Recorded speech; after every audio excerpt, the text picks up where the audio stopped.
Chapter 462. Jingwan felt that she should be mentally prepared to die. Therefore, it was not a good thing to have a husband who seemed to be able to see through everything. "Ah Yuan, if you kill this little fox, I will be sad. Can you bear to do that?" Jingwan sent a tearful emoji. Then, Wan, do you have the heart to make your husband sad because of a little bastard? Li Hongyuan asked, quietly. This is not comparable at all. It was clearly you, a man made of vinegar, who was narrow-minded. Of course, it is not comparable. After all, I am your husband. What about it? Ha! Li Hongyuan chuckled. Jingwan inexplicably read the sadness in his expression. It was as if the person in front of him was a scumbag woman who could put a beast in front of him.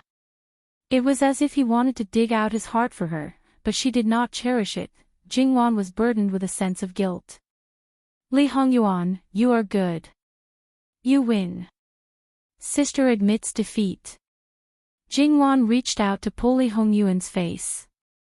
Fine. In the future, I will only look at these little things. I will not touch, or hug them. I will only touch, hug, and kiss you. Is that enough? Why don't you just fall into a vat of vinegar and drown to death? How shameless. Her eyebrows curved into a smile. Li Hongyuan held Jingwan's hand and took it away from his face. He approached her, lowered his head, and pressed his forehead against hers. Wan, do you think your husband will be stupid enough to drink vinegar? Before I die of vinegar, I will definitely kill the person who made me jealous first, and then I will take you with me. You are my person in life, and you are my soul in death. Even if you are a few years younger than me, don't expect to die before me in this life. Do you understand? His warm breath sprayed on Jingwan's face. The king of hell was also crazy at this time. However, Jingwan was not afraid at all. She reached out and wrapped her arms around her husband's waist. She raised her head slightly and closed her eyes. They could clearly feel each other's eyelashes. I will remember Ah Yuan's words. Ah Yuan, don't forget it. I'll use the years to prove it. No matter how much he said, it was all just empty words. As for the eyesore fragrant fox, it was quickly carried away by a discerning servant. They had clearly come to see the gifts, but in the end, the two of them were so intimately hugging each other. The maidservants expressed that they had seen this scene many times and believed that this was the norm between husband and wife. They were worried that they would not be happy after getting married. Master Ah, can't you restrain yourself a little and avoid taboo a little? So to say, Jingwan still did not realize how much dog food she had spread to her man, and how much dog food she had abused. Of course, those who were forced to eat dog food were not all choked. There were also those who learned from it. For example, an E, who had been transferred to the head of the imperial bodyguards, could not be called an E now. However, he had two identities, so now he could only use the name on the surface. Imperial bodyguard Qian paid attention to the interaction between the two masters. Of course, he could not always stare at them. Otherwise, if Wang Ye found out, he reckoned that he would dig out his eyeballs. Some things, with a glance, it was enough to roughly remember it. Then he looked at his future wife. She was calm and capable, her temperament was gentle, and she was also a beauty. No matter how he looked at it, he felt that he had profited greatly. As a shadow guard, he had thoughts about Wang Fei's maidservant. He was already prepared to see the other party marry someone else. He did not think that the road would take a turn and completely turn around. He was not punished, and the marriage was set. It was simply like a dream. He ruthlessly pinched himself, it hurt. Then, the head of the imperial bodyguards of Jin Wangfu who did not smile laughed until he became a fool. The future wife had stayed by Wang Fei's side for a long time, so she must have been deeply affected. Therefore, he was already prepared to guard his wife for a lifetime. Speaking of which, as long as one had thoughts about Wang Fei's maidservant, they should have this kind of awareness. Now, they solemnly vowed, but in the future, if they could not do it, they would certainly not have a good fruit to eat. According to Wang Fei's character, she might not directly do anything, but if she only frowned and looked at them coldly, Wang Ye would absolutely be able to tidy them up. Thinking carefully, even if he only guarded his wife, it seemed that there was nothing bad about it. Moreover, Wang Ye could guard her, so why couldn't they? The temptations that Wang Ye faced were as many as the sea compared to them. Originally, everyone was the same, but in the end, as the boss, and he actually wanted his wife and children to warm the Kong. The brothers were definitely dissatisfied. Now, seeing him looking at his future wife with a foolish expression, each and every one of them unobtrusively used their elbows, scabbards, and even twigs and small stones to greet his waist, let him show off. Imperial bodyguard Qian was attacked, but he only turned his head to take a glance and did not take it seriously. He knew what kind of mentality these brothers had. He was a great person and was magnanimous. Moreover, if the commotion was big and alerted master, he was afraid that he would not be able to bear the consequences. In fact, although these people envied an E, this kind of feeling wasn't strong. They wouldn't try to hook up with the people around the princess consort just because of an E. If they had the same fate as an E, it would naturally be the best. If they didn't, they wouldn't force it. Their attitude had always been very upright and they knew what they should do. Suddenly, a mournful cat's cry came from the direction of the courtyard door, breaking this tranquil beauty. Li Hongyuan's face did not change, but the people next to him clearly felt the coldness. Speaking of which, who was so bold in the Wangfu to do such a thing? Jingwan pulled Li Hongyuan's hand. Let's go and have a look. No need. Li Hongyuan did not move, but in a moment, Muan had already come in with people. Seeing them, Jingwan couldn't help laughing. Yao, you came so early. Cousin-in-law. The little girl's face was a little uncomfortable as if she had done something wrong, especially when she secretly raised her eyes to look at Li Hongyuan. What happened just now was most likely her masterpiece. Yao, what's wrong? Jingwan asked with a smile. Cousin-in-law, when I came in just now, I saw your cat. It was sitting there obediently, so I reached out to hold it, but it didn't let me. I was so anxious that I accidentally grabbed its fur. It struggled too hard, so... Yao slowly raised a handful of black fur in her hand. No wonder it cried so miserably. Looking at the fur, Jingwan was sure that it was the little cutie she saw when she came in just now. She felt a little sorry for the little guy. It's okay. You believe that Yao didn't do it on purpose, right? Yao hurriedly nodded. I really didn't do it on purpose. Jingwan reached out to touch her head to comfort her. She turned around. Muan, ask people to guard the courtyard door. Don't let the little guys run out again. Also, inform the servants in the courtyard to capture all the animals after we leave. There are so many guests in the mansion today, so don't offend them. Most importantly, there would definitely be a lot of children coming.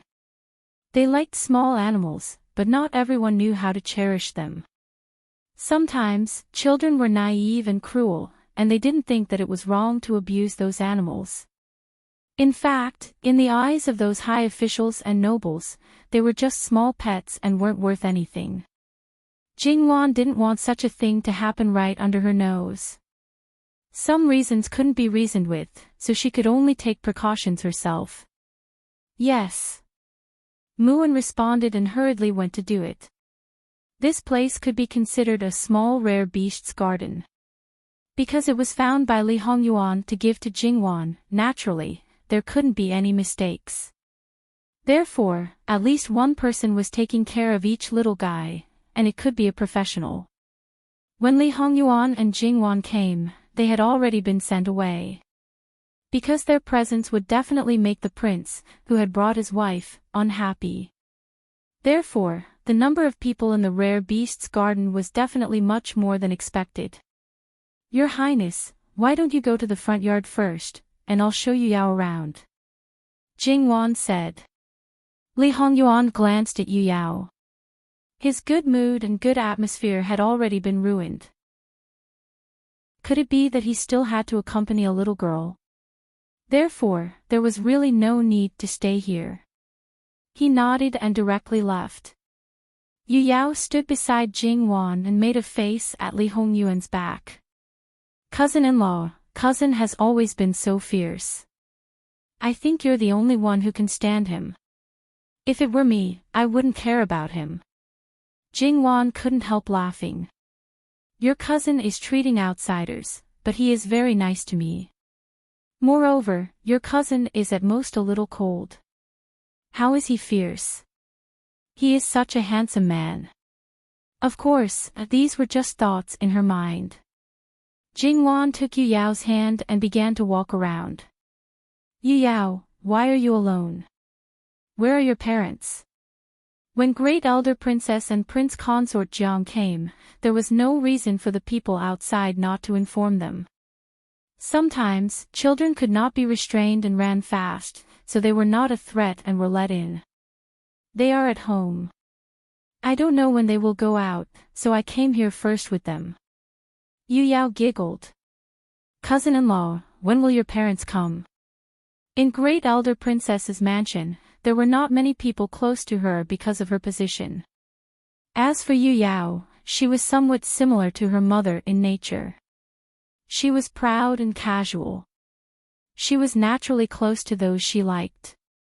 Other than that, blood relations could not make them close. As for the 6th Miss and the 7th Miss of the Luo family, Yu Yao was willing to pay attention to them at first, perhaps because of Jingwan. Later, they really played together. I'm afraid they have to wait a little longer. Oh. Yu Yao was a little depressed, but in a moment, she became happy again. Cousin-in-law, why are there so many small animals in your mansion? What are they? I haven't seen many of them. They all look so cute. Leaning on the edge of the specially made exquisite and beautiful fence, Lin Mingya's eyes were shining. She couldn't wait to go up, hold them all in her arms, and give them a big hug. It's not my birthday. Your cousin specially came to find me. Although she was facing a little girl, Jingwan wanted to show off. After she finished speaking, she realized it and secretly despised herself. It's my cousin's birthday gift to you. Yu Yao's little face fell again. If it were a little rabbit, its ears would have drooped. Yu Yao, you like it? Then I'll give you 2, okay? Can I? The rabbit's ears should have stood up again. The child's face was really childish. The weather in June really changed very quickly. But it's my cousin's gift to you. Isn't it a little inappropriate? Yu Yao was a little hesitant. Her mother said that a woman, as long as it was a gift from her husband, she could not easily ask for it, even if she was the owner. It was not as simple as a beloved thing. In fact, Yu Yao did not understand it very well, but it did not prevent her from listening to her mother's words. As for why Great Elder Princess said such words to her daughter, well, it was purely setting an example. Jingwan understood in her heart. As the youngest daughter of Great Elder Princess, Yu Yao was doted on. Perhaps she was a little spoiled, but in general, she was actually taught very well by Great Elder Princess. Perhaps it was because the former daughter disappointed Great Elder Princess, so she devoted more effort to the younger daughter. It doesn't matter. Cousin-in-law, there are many more. But after Yu Yao takes them back, you must take good care of them. Even if you don't like them in the future, don't throw them away. Send them back to me, okay? Yu Yao promised and then began to choose the beloved pets to take back with starry eyes. Speaking of which, there were many cats and dogs in Great Elder Princess's mansion, but most of them were relatively common breeds. After all, Yu Yao was just a little girl. In the capital city, even if there were people who raised rare birds for high officials and nobles to enjoy, Yu Yao had never seen them. At this moment, when she saw all kinds of animals, she asked Jingwan what they were one by one. Jingwan answered patiently and thought in her heart that in many aspects, she had more advantages than in her previous life. For example, there were all kinds of strange and magical animals in the natural world. Even very young children could see them. Even if they could not see them in real life, they could learn about them from TV and the internet. But now, even the rich might not see many of them in their lives. Yu Yao's understanding of these animals mostly came from books. Now, she combined the images and the words with the reality, and she was amazed again and again.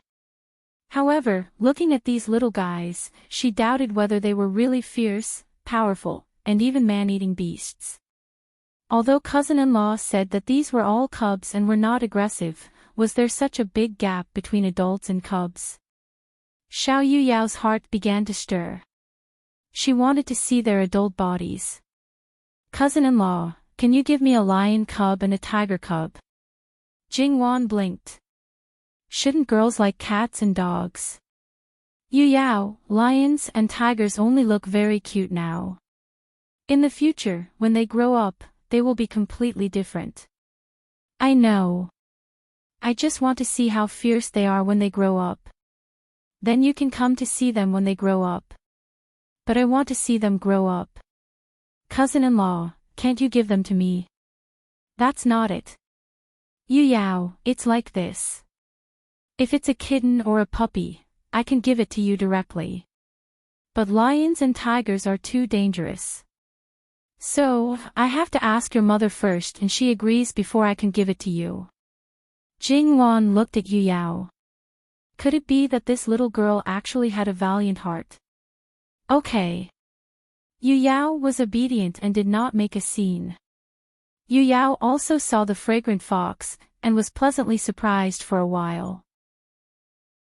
She lovingly stroked it, and her whole body exuded an aura of liking. A fox was very rare. The energy spent on this fox might be more than that of other animals. Therefore, she was afraid that she could not give it away. Of course, it was not because it was precious that she did not want to give it away, but because she could not let down the man who gave it to her. Jingwan thought about how to refuse Yu Yao without making her sad. After that, even when she saw other little guys, Yu Yao kept holding it.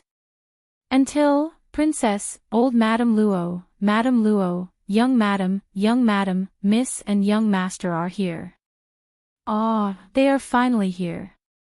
Yu Yao was about to put down the fox. She turned her head and was a little reluctant. In the end, she put it down. Jingwan gently raised her eyebrows. Did she not intend to take it at all? Yu Yao, you don't want it. Jingwan was purely curious about Yu Yao's thoughts. She did not intend to not give it to her and deliberately provoked her. I want it, but there is only one. If I take it away, won't my cousin-in-law lose it? Mother said that no matter what it is, if you like it, you can't take it away from others. Yu Yao was like a little adult, serious. Indeed, there was more than one tiger and lion before. Yu Yao is really a good child. Jingwan touched her head. This fox, your cousin-in-law really can't give it to you. Your cousin found it with great difficulty. Well, if your mother agrees, I will give you 2 little lions and 2 little tigers, okay? Thank you, cousin-in-law. Yu Yao nodded with a smile. Then cousin-in-law, can I take one to the front to play now?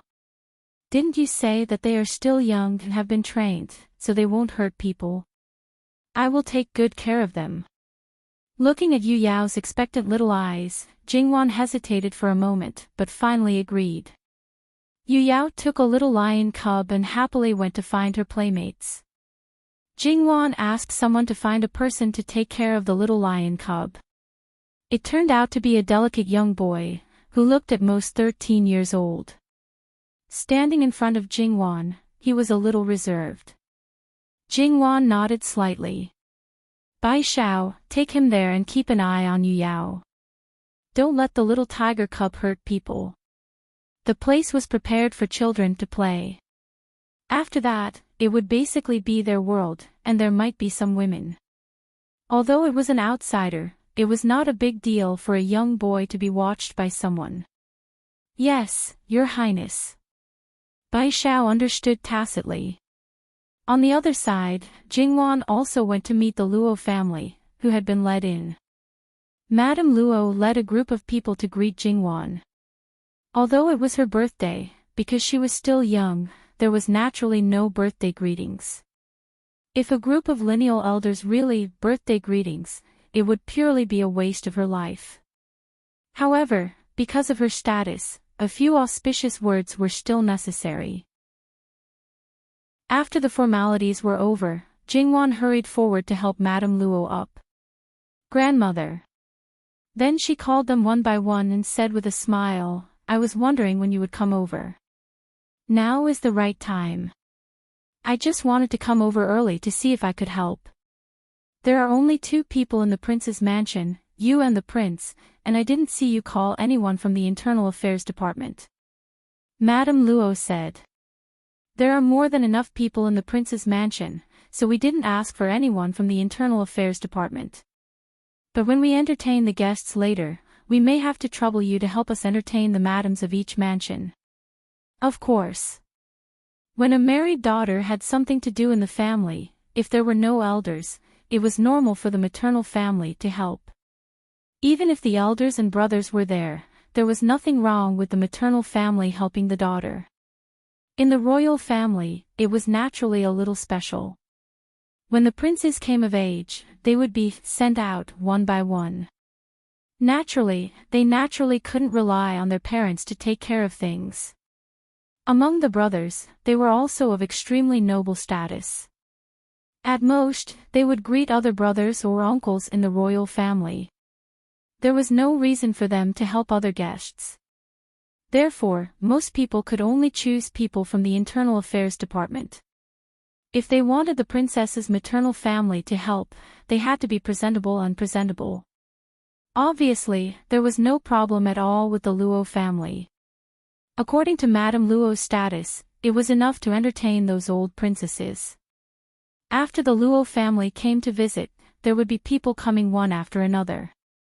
At this time, there was a need to pay attention to who came first. For Jingwan, it wasn't the first time she had met people like this, so she was able to handle it with ease. After all, she only needed to greet most of the people and get someone to lead them to the flower pavilion or garden. She didn't need to care about them anymore. These people, whether they were old, young, they could find their own place to go. Socializing was almost an instinct for these people, and those who needed her company were a minority. There were also some who didn't even need Jingwan to greet them personally. She just needed to send a maidservant or a nanny. Li Hongyuan's side was even simpler. Most people were still in the yamen, and it was not time to wait for him to come. Besides, even if they came, Li Hongyuan just sat there without moving. His brothers and relatives of the royal family didn't go to greet him, so no one could do anything to him. Even if they were unhappy, they could only hold it in. Thinking about it carefully, it seemed that this was the first time that Li Hongyuan personally welcomed a guest. Jin Wangfu had been established for several years, but it had never done anything.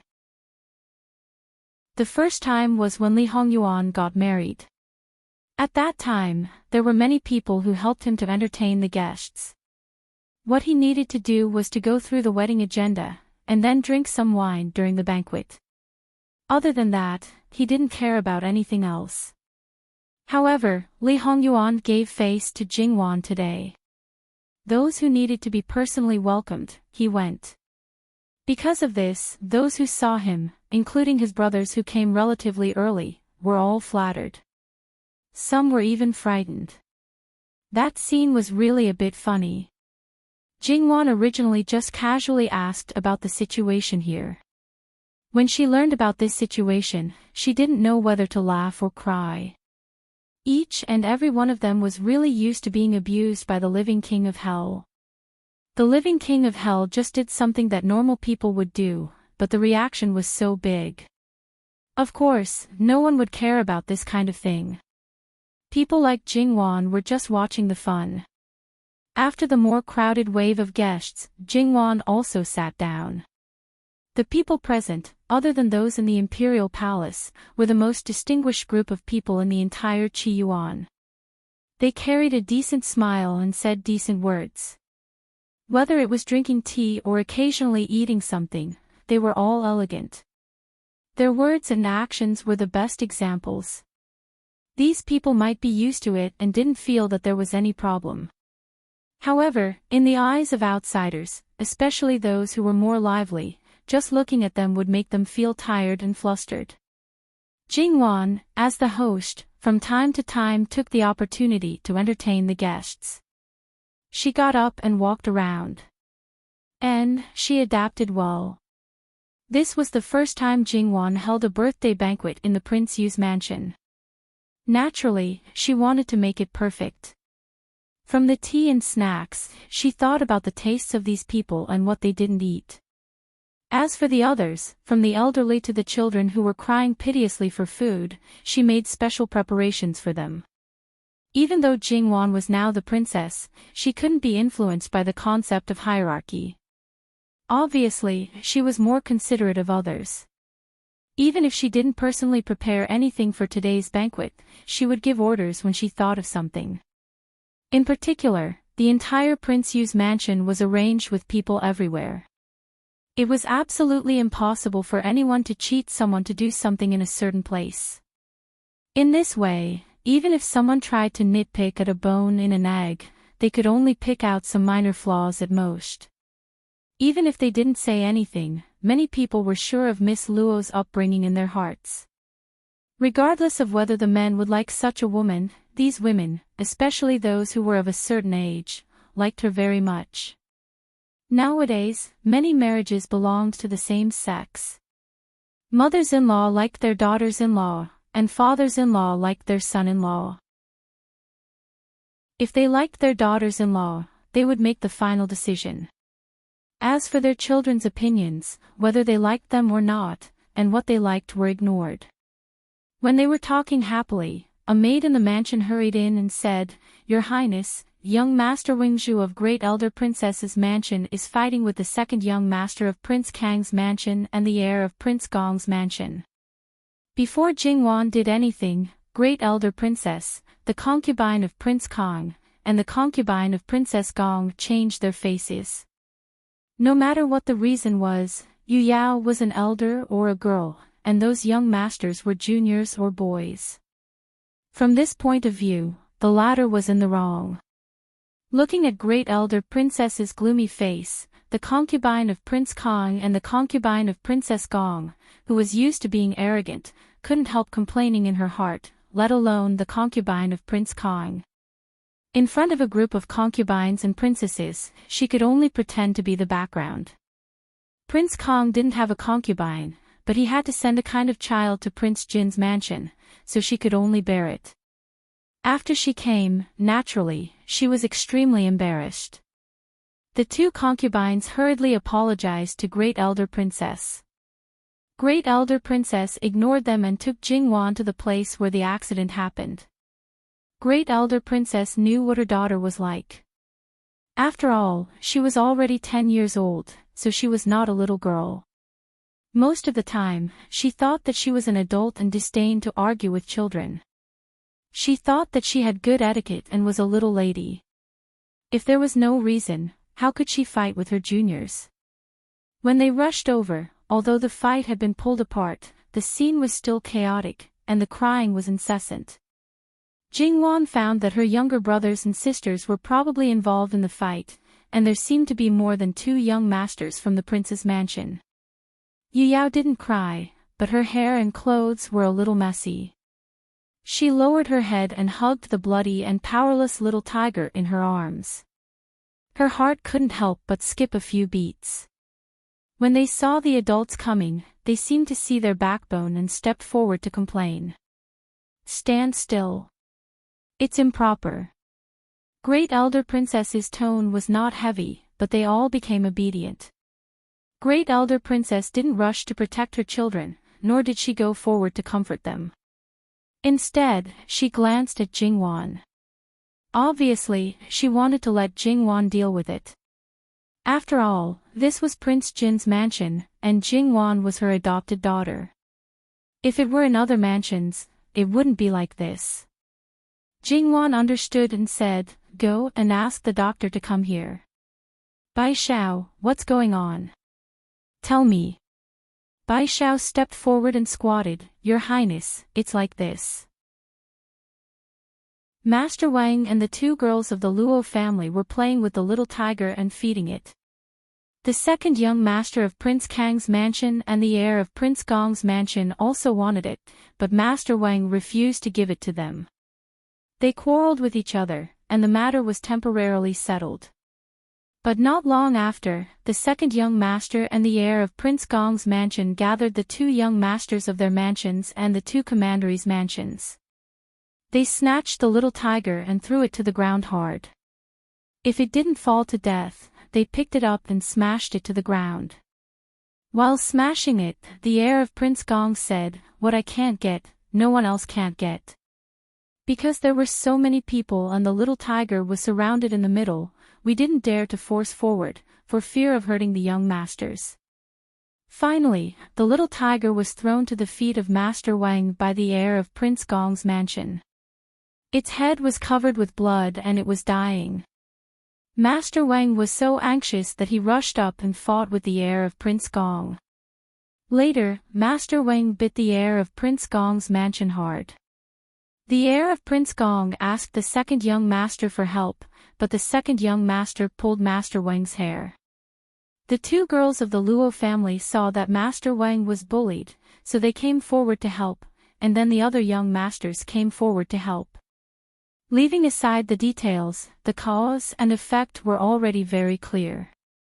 However, Bai Xiao did mention some details, but these details were all about princely heir of Prince Gong. Great Elder Princess glanced coldly at the princess consort.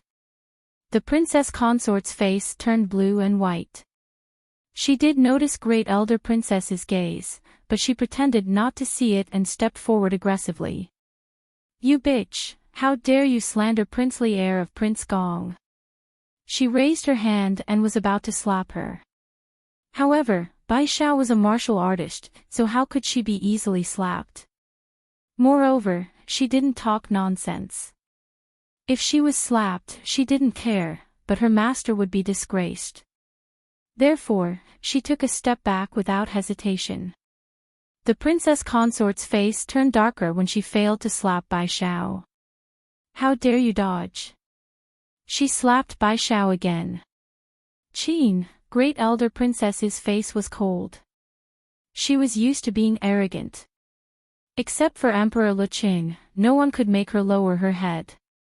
This niece-in-law dared to deliberately ignore her. Her son did something wrong, but she didn't discipline him and even dared to be fierce. How could she not be angry? Slander. How dare she, a maid, say slander in front of so many people? Do you think everyone is blind? You have taught such a cruel and domineering son. You are not a good person either. The princess consort didn't dare to slap Bai Xiao again. She was so impolitely reprimanded by Great Elder Princess in front of so many people. Her face turned red, and her nails almost dug into the flesh of her palms. She was even more resentful in her heart and cursed Great Elder Princess in all kinds of ways. Great Elder Princess sneered. She knew very well what the princess consort was thinking. Some people were like this and never knew how to reflect on themselves. You should also have a good talk with the princess consort. One by one, tell her clearly and in detail. So many children were involved in this group fight, as long as they weren't blind, they should know what the cause was. As a servant from the prince's mansion, although his master was also a prince, he didn't have the slightest bit of power, nor was he favored by the emperor. His little master was forcibly dragged away by the prince's heir, and together they made a big mistake and offended great elder princess. It was reasonable to say that they should be on the side of the Gong prince's heir. After all, the Gong prince had power in his hands, and might be able to ascend to the throne. However, there were too many people who saw it. It should be known that in addition to those who were involved, there were more bystanders. They were the children of other families, and even some adults and servants. It was also easy for great elder princess to punish a servant from another family. Therefore, it was impossible to completely side with the Gong prince's heir, and half side would offend both sides. It was better to put all the blame on the Gong prince's heir, and get his little master out of trouble. Therefore, these people who could serve their little master closely were not idiots. Their minds turned at lightning speed, and they had already made a decision. Therefore, they all talked at once about the matter. Regarding the details, you add a few sentences, I add a few sentences. In any case, the one who made the biggest mistake was the Gong Qin prince's heir apparent, followed by Prince Kang's second son, and the rest were not wrong. The princess consort was trembling with anger and fell into a situation of isolation and helplessness. However, no one sympathized with her. Even the servants who served the princely heir of the prince of the Gong mansion were trembling at this time and almost couldn't stand, because they were very clear about what they would face. Gong Jiu rushed over and checked a group of little children. They were all small bruises and would be fine after applying some medicine. Jingwan nodded. Bai Xiao, take them to freshen up, apply some medicine, and change their clothes. Qin Zhu, find out which family these children are from, inform their elders one by one and explain the matter clearly. The two nodded and acted separately. The concubine of Prince Kong also dragged the second son of the Gong mansion and took him to freshen up in person. It was obvious that great elder princess was angry. If they stayed now, they had to resolve her resentment and might add fuel to the fire. They'd better leave quickly and talk about it later. But Yu Yao stood still and refused to let go of the tiger cub that Gong Jiu confirmed to be dead.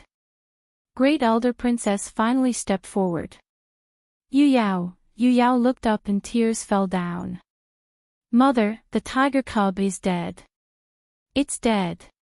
Cousin-in-law promised to give it to me as long as you agreed. I promised to take good care of it, but now it's dead. It's dead. Mother, great elder princess had never seen Yu Yao so sad, so she was naturally distressed and hurriedly wiped her tears. Don't cry, Yu Yao. I'll ask your uncle to uphold justice for you.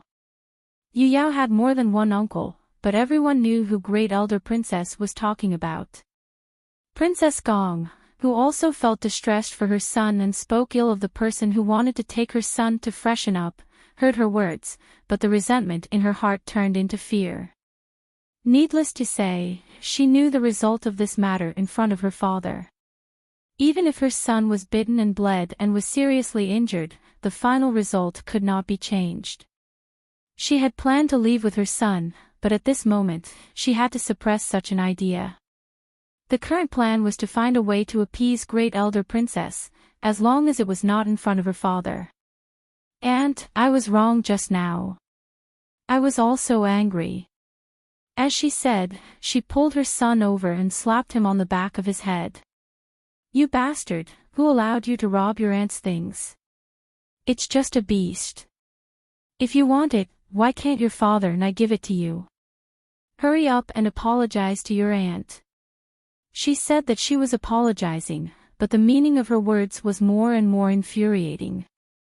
Jingwan really wondered if there was something wrong with her IQ, or if she was just pointing at the mulberry tree and scolding the locust tree. Moreover, did she even realize what her son had done wrong?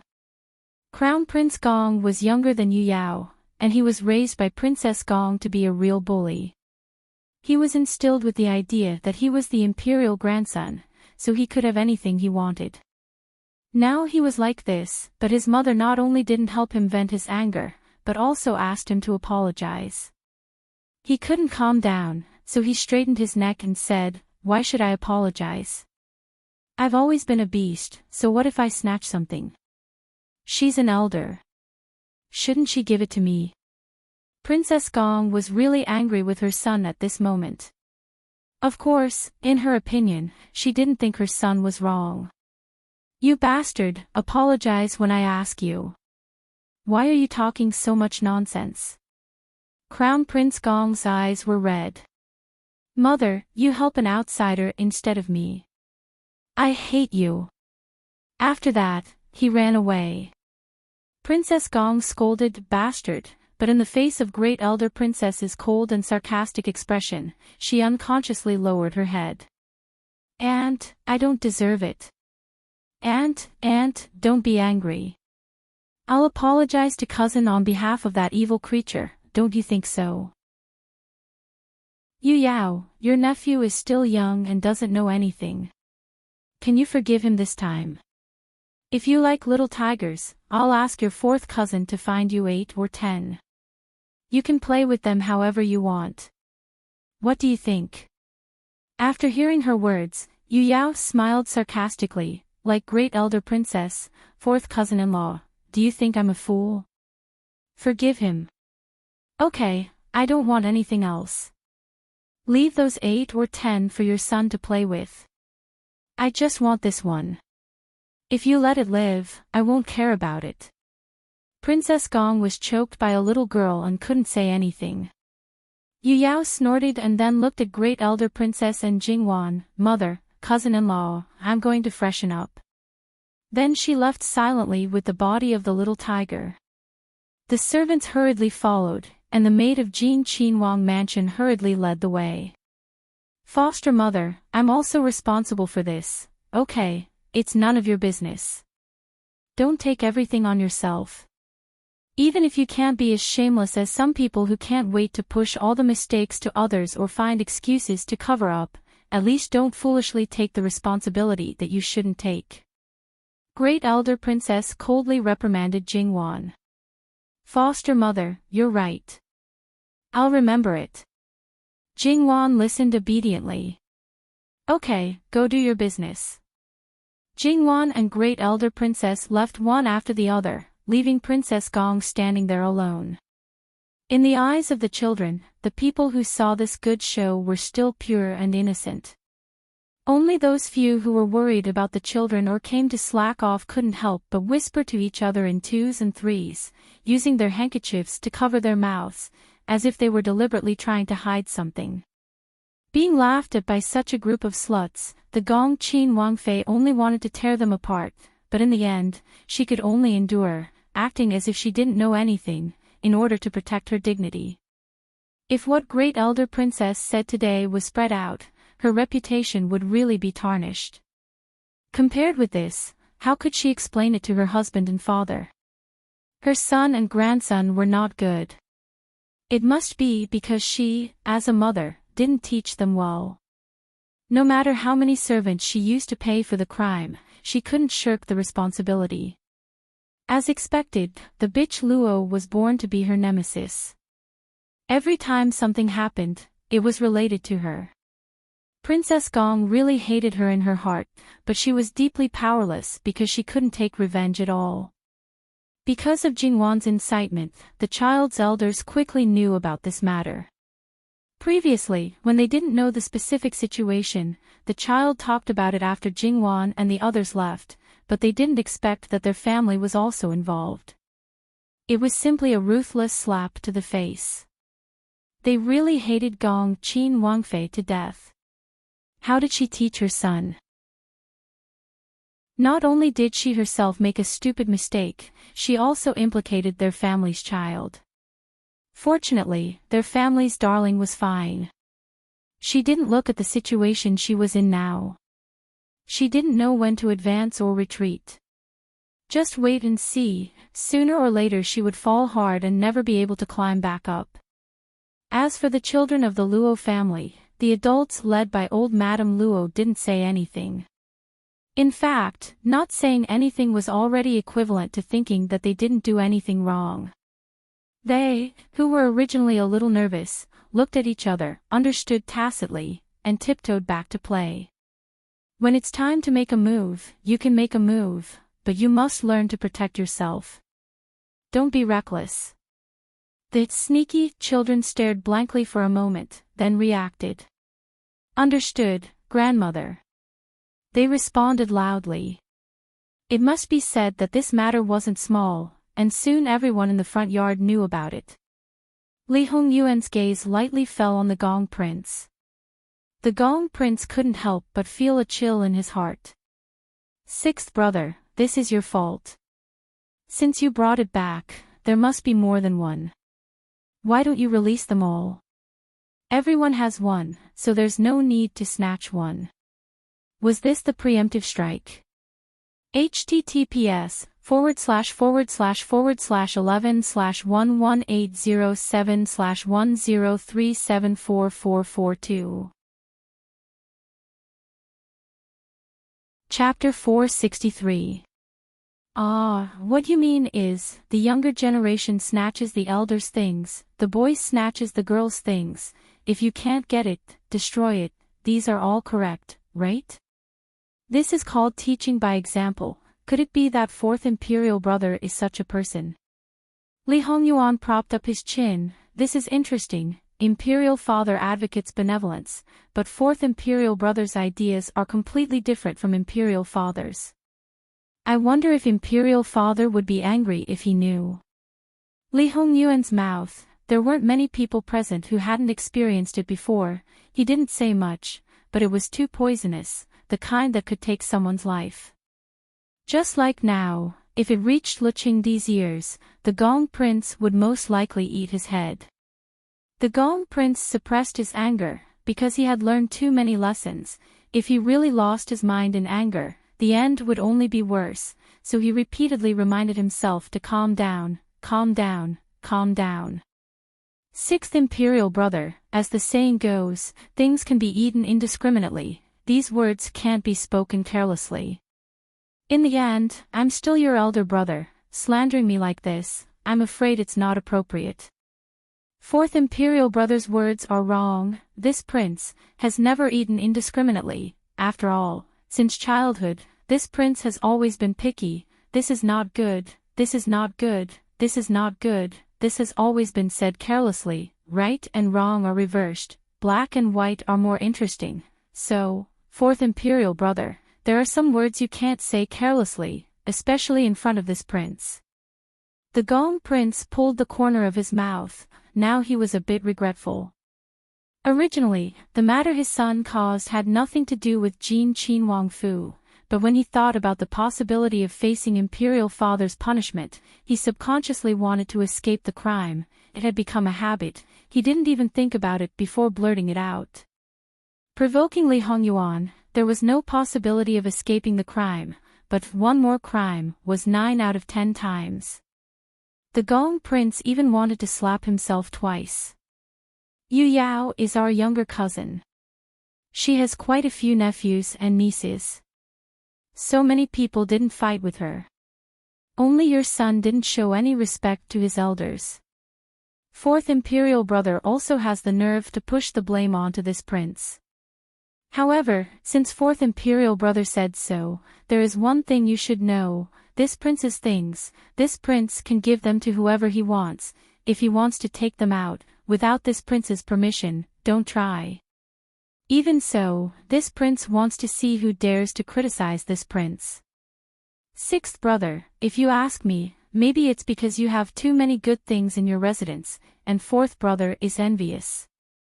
Since he can share cats and dogs, maybe he expects you to share other things as well. When it came to matters related to Li Hongyuan, the others had already learned to be smart. Even if the person he dissed was actually their sworn enemy, it was best not to get involved easily. This was because they might not be able to trick their sworn enemy, and they might even bury themselves. Therefore, when it came to this kind of matter, everyone had a tacit understanding to just watch. Now that someone actually interfered, they couldn't help but look over at the same time. 11 was really a newborn calf that was not afraid of tigers. The 11th prince was 15, and wouldn't leave the palace until next year. There was a big age gap between him and Li Hongyuan. Although he knew of Li Hongyuan's fame, in fact, Li Hongyuan had never done anything to these younger brothers. No matter how you looked at it, these younger brothers were the same person, his father's sons, nothing more. Li Hongyuan glanced at him, and when the others thought he was going to flip out, he just calmly withdrew his gaze. This was not what he had expected. The Gong Prince had hoped that the other side would share the firepower, but this time, Li Hongyuan didn't play his cards as expected. He couldn't do anything to Li Hongyuan, but he couldn't do anything to him. The Gong Prince's eyes flew over like daggers. 11, if you don't have your sixth brother's life, don't learn from him so easily, it's not good. The 11th prince was threatened, but he just shrugged his shoulders indifferently. This younger brother has always been self-aware. I'm not learning from sixth brother, I'm just saying what I think. If fourth brother thinks there's no such thing, then just don't admit it.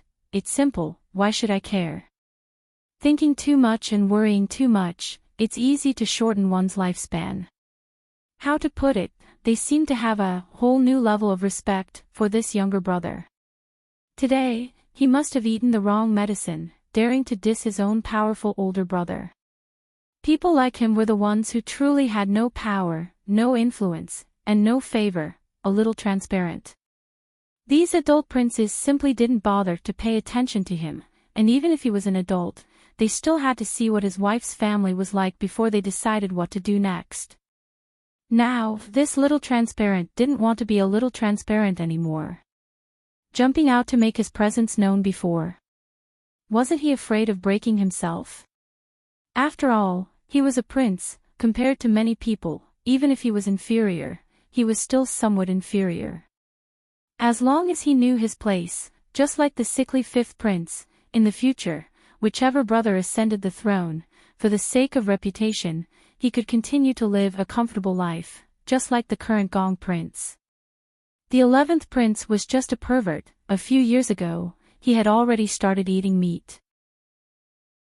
This originally wasn't a big deal, but now he recklessly jumped out. He was afraid that in the future, he wouldn't have the chance to continue hugging a beauty. No matter what the reason was, in short, Li Hongyuan wasn't interested. Of course, if one day this younger brother suddenly rose up and reluctantly became an opponent, Li Hongyuan would probably give him a look. However, even if he rose up now, he was afraid that there was no time. The current chaotic situation was bound to end within 2 years. This prince is in a good mood today. I don't want to care about any trivial matters, don't come looking for this prince. When everyone heard this, they immediately understood that Li Hongyuan was no longer pursuing the matter. Some people were regretful, but only the Gong prince rejoiced.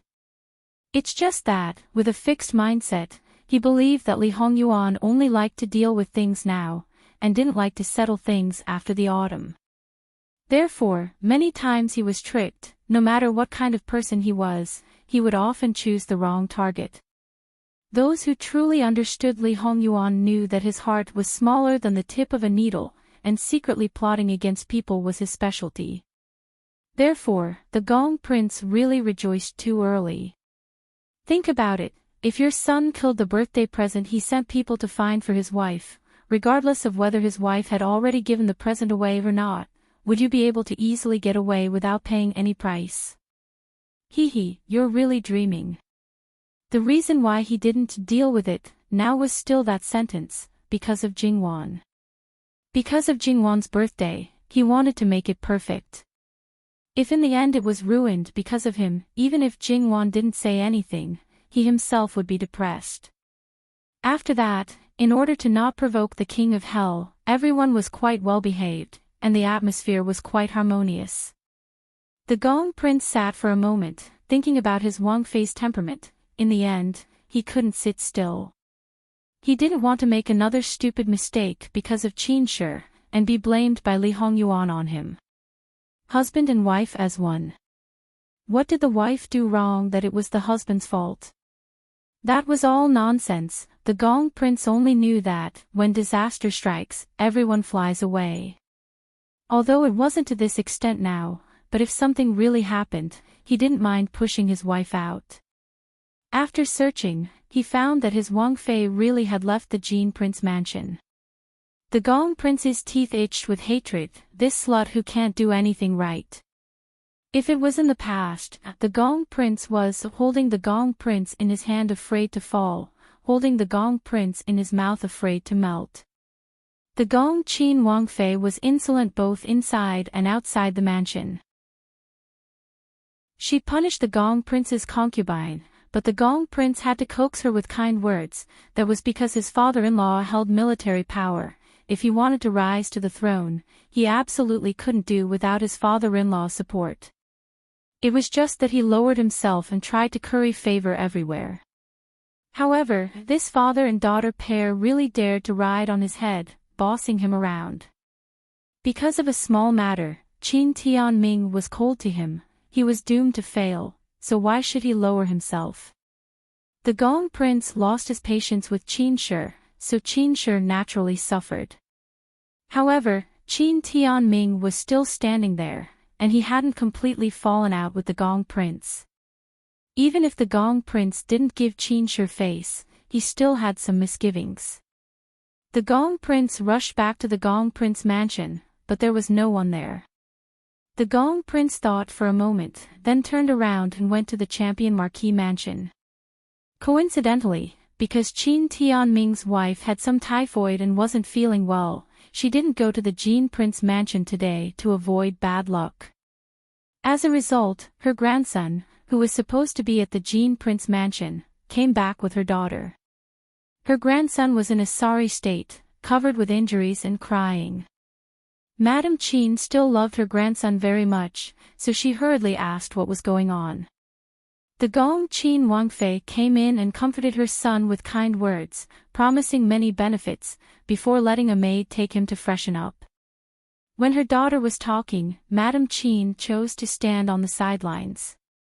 Madame Qin didn't agree with the way her daughter raised the child, but her daughter didn't take it seriously at all, saying something like, she only had this one son, and her son was the emperor's grandson, the heir of the Gong Prince mansion.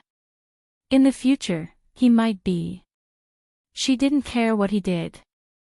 Listen to what she was saying, it really made her liver hurt.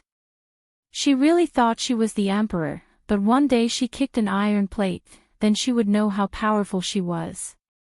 Over time, it was hard for her to control her. Now she heard that she had provoked great elder princess, but she still dared to say to her son that it was his fault.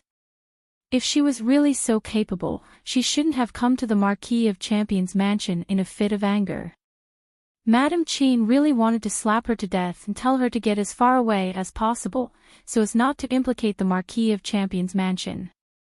Of course, Madame Qin didn't care about the Marquis of Champion's mansion, but her branch. Anyway, although her branch lived in the Marquis of Champion's mansion, her husband and father-in-law didn't get along well. When the heir of the Gong Prince was taken away, the Gong Qin Wang Fei began to vent to her mother in all kinds of ways, blaming great elder princess and Jin Wang Fei. In short, except for her, everyone else was wrong. As long as they didn't obey her, they were wrong. Although it was not organized, Madame Qin roughly understood the cause and effect. She was so angry that the blue veins on her forehead stood out. Shut up. Why did she give birth to such a thing, huh? She didn't have a filter and dared to say anything. If you have the ability, you can say these words in front of the emperor. Father will definitely be unreasonable and help them. Madame Qin was so angry that she slapped her in the face. Who gave you the courage, even daring to talk about the emperor? She was stunned by her mother's slap, but when she heard her mother's words, she dared to be angry but didn't dare to say anything. There's only the two of us here, other people can't hear. Moreover, mother, I'm the Gong Qin Wang Fei, how can you hit me? This is offending your superiors. Madame Qin covered her chest and almost vomited blood. Okay, you're noble now, I, as your mother, can't even touch a finger of yours. The Marquis of Champion's mansion is small, it can't accommodate a big Buddha like you. Asking the Gong Qin Wang Fei to take the air and leave immediately, and don't come back in the future. The Gong Qin Wang Fei also realized that she said something wrong and didn't say anything. After a moment she said, Mother, don't be angry, I also didn't choose my words carefully. Besides, if I go out with a slap on my face, how can I meet people? You've already lost all your face, what face do you still have to meet people? The Gong Qin Wang Fei lifted the curtain and strode in. Wang Ye. In front of the Gong Qin Wang Fei, the Gong Qin Wang Fei had long been unable to be arrogant. She subconsciously knew that she had done something wrong today, so she took 2 steps back in fear. Why are you here? Madame Qin wasn't surprised at all. Greetings to Wang Ye. Mother-in-law, please dispense with the formalities. The Gong Qin Wang Fei gestured with his hand. Wang Ye is here to pick up the Wang Fei heir. If she dared to say no, then she didn't need to think about the emperor's throne. She should be more straightforward, hand over the task at hand, and go home to take care of the child. Yes, 6th sister-in-law's first birthday after marrying into the imperial family, it's not good to be absent. That bastard boy knew that you weren't feeling well, so he came to see you. He was originally filial, if he was criticized, then it wouldn't be good, don't you think so? Lying with a straight face, this was the Gong Qin Wang Fei style. However, many people had this skill, so it didn't matter. He didn't see Madame Qin's expression change, she even nodded as if it was a matter of course. That's right, Wang Ye should take the Wang Fei heir and hurry over. The Gong Qin Wang Fei nodded, that bastard boy, where did he go? Logically speaking, it was just washing up and changing clothes, it wasn't a bath, how long could it take? The Gong Qin Wang Fei turned and went out, personally looking for him. Wang Ye. The Gong Qin Wang Fei hurriedly followed him out, afraid that the Gong Qin Wang Fei would hit her son in a fit of anger. The Gong Qin Wang Fei was really playing with the 2 children, what happened in Jin Wangfu seemed to have been forgotten beyond the highest heavens. He didn't see his father, but a certain child, at that moment, his face turned white with fright. The Gong Qin Wang Fei also turned his head, he dared to make a scene in front of his mother, but was very afraid of his father. The lawless little overlord, at this moment, shrank back like a quail. Fu, Father King, the Gong Qin Wang Fei expressionlessly looked at him for a moment, then his cold eyes fell on the Gong Qin Wang Fei, he coldly snorted, flicked his sleeves and left. The Gong Qin Wang Fei hurriedly pulled her son and followed. Although she was unwilling, she didn't dare to say anything. Mu Fei, where are we going? The Gong Qin Wang Fei pulled his mother's sleeve. Jin Wangfu. I'm not going. He immediately exploded, unwilling to leave. The Gong Qin Wang Fei hurriedly covered his mouth. You dead child, what are you talking about? Unfortunately, it was already too late, the Gong Qin Wang Fei had already heard and turned around, because they were already out of the champion Marquis Fu's gate, his mood was no longer restrained, his face gloomy as if he wanted to eat people. The Gong Qin Wang Fei was so scared that he hid behind his mother.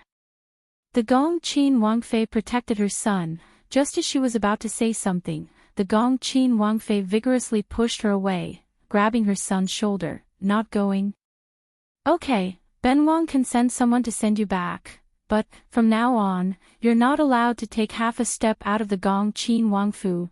Ben Wang will also write a memorial to your imperial grandfather, using your illness as an excuse to revoke your Wangfei status. What do you think? Now tell Ben Wang, are you going or not? Even if he was still young, he clearly knew what the Wangfei status meant to him. But right now his father was too terrifying, he was scared silly, unable to make any response. The Gong Qin Wangfei wasn't the only one who was scared. The Gong Qin Wangfei was the same. She couldn't care less. She rushed over and grabbed the Gong Qin Wangfei's arm. Wang Ye, how can you do that? You can't do that. The Gong Qin Wangfei shook her off, backhanded her. The Gong Qin Wangfei retreated a step, then fell directly to the ground, looking at the Gong Qin Wangfei in disbelief. Although it wasn't the first time he hit her, but right now they were at the gate of the champion Marquis Fu, this slap wasn't just hitting her face, it was also hitting her father's face. How could he dare? The Gong Qin Wangfei was condescending. Can't. Why can't I? If Ben Wang really did that, then it's all thanks to you, a good son. Look at what you've taught him. Hitting his elders, bullying a girl, is this what you taught him? If you can't get it, you'll destroy it. Is this your idea? How much ability do you have? How much face do you have? Because of you, because of this evil creature, Ben Wang lost face in front of all the brothers and officials, and you offended the great elder princess. Not only did you not want to apologize, you even dared to bring this disgraceful thing back to your mother's house. What? You did something wrong, and you still feel wronged. The Gong Qin Wangfei's lips trembled, but she couldn't say anything. If she dared to defend herself, she was afraid she wouldn't have a good ending. The Gong Qin Wangfei's gaze fell on his son. You remember, if your position as Wangfei is really gone, then everything will be your Wangfei's fault.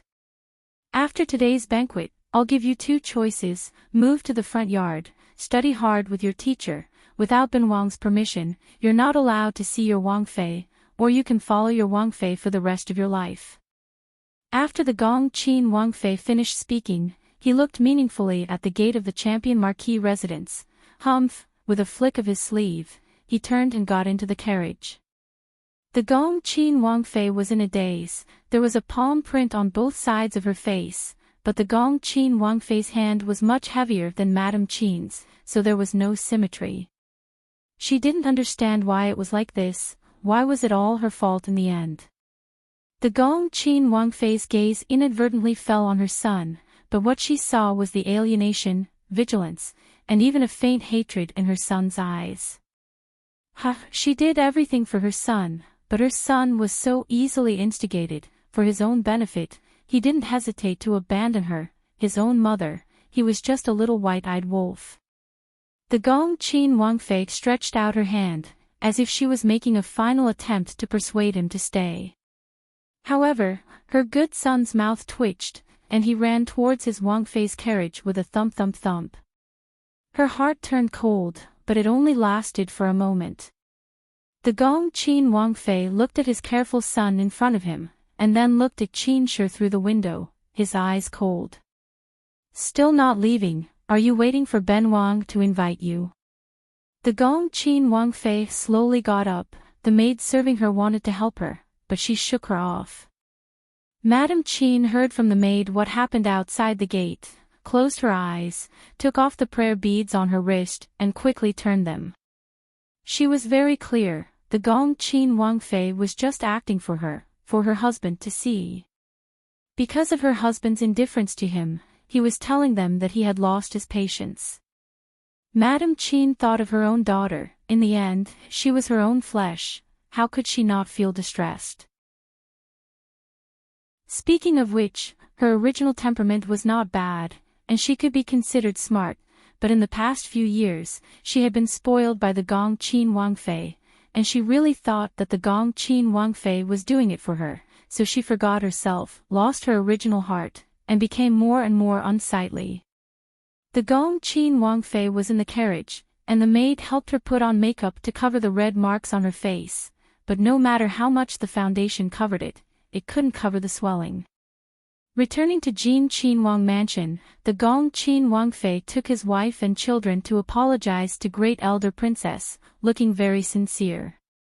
He had no choice. Compared with Madame Qin, he knew this and better, and it was better not to play tricks in front of her. If he annoyed her again and again, he would definitely suffer. As for the Gong Qin Wangfei, no one knew what his father said to him, but when he apologized to Yu Yao, he looked very sincere, completely different from his previous arrogant appearance.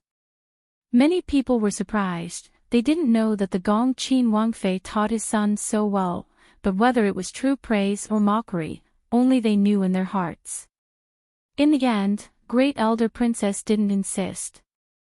After all, according to some people's meaning, if she didn't forgive them, they would be prepared to sincerely apologize, and when the time came, it would be her fault.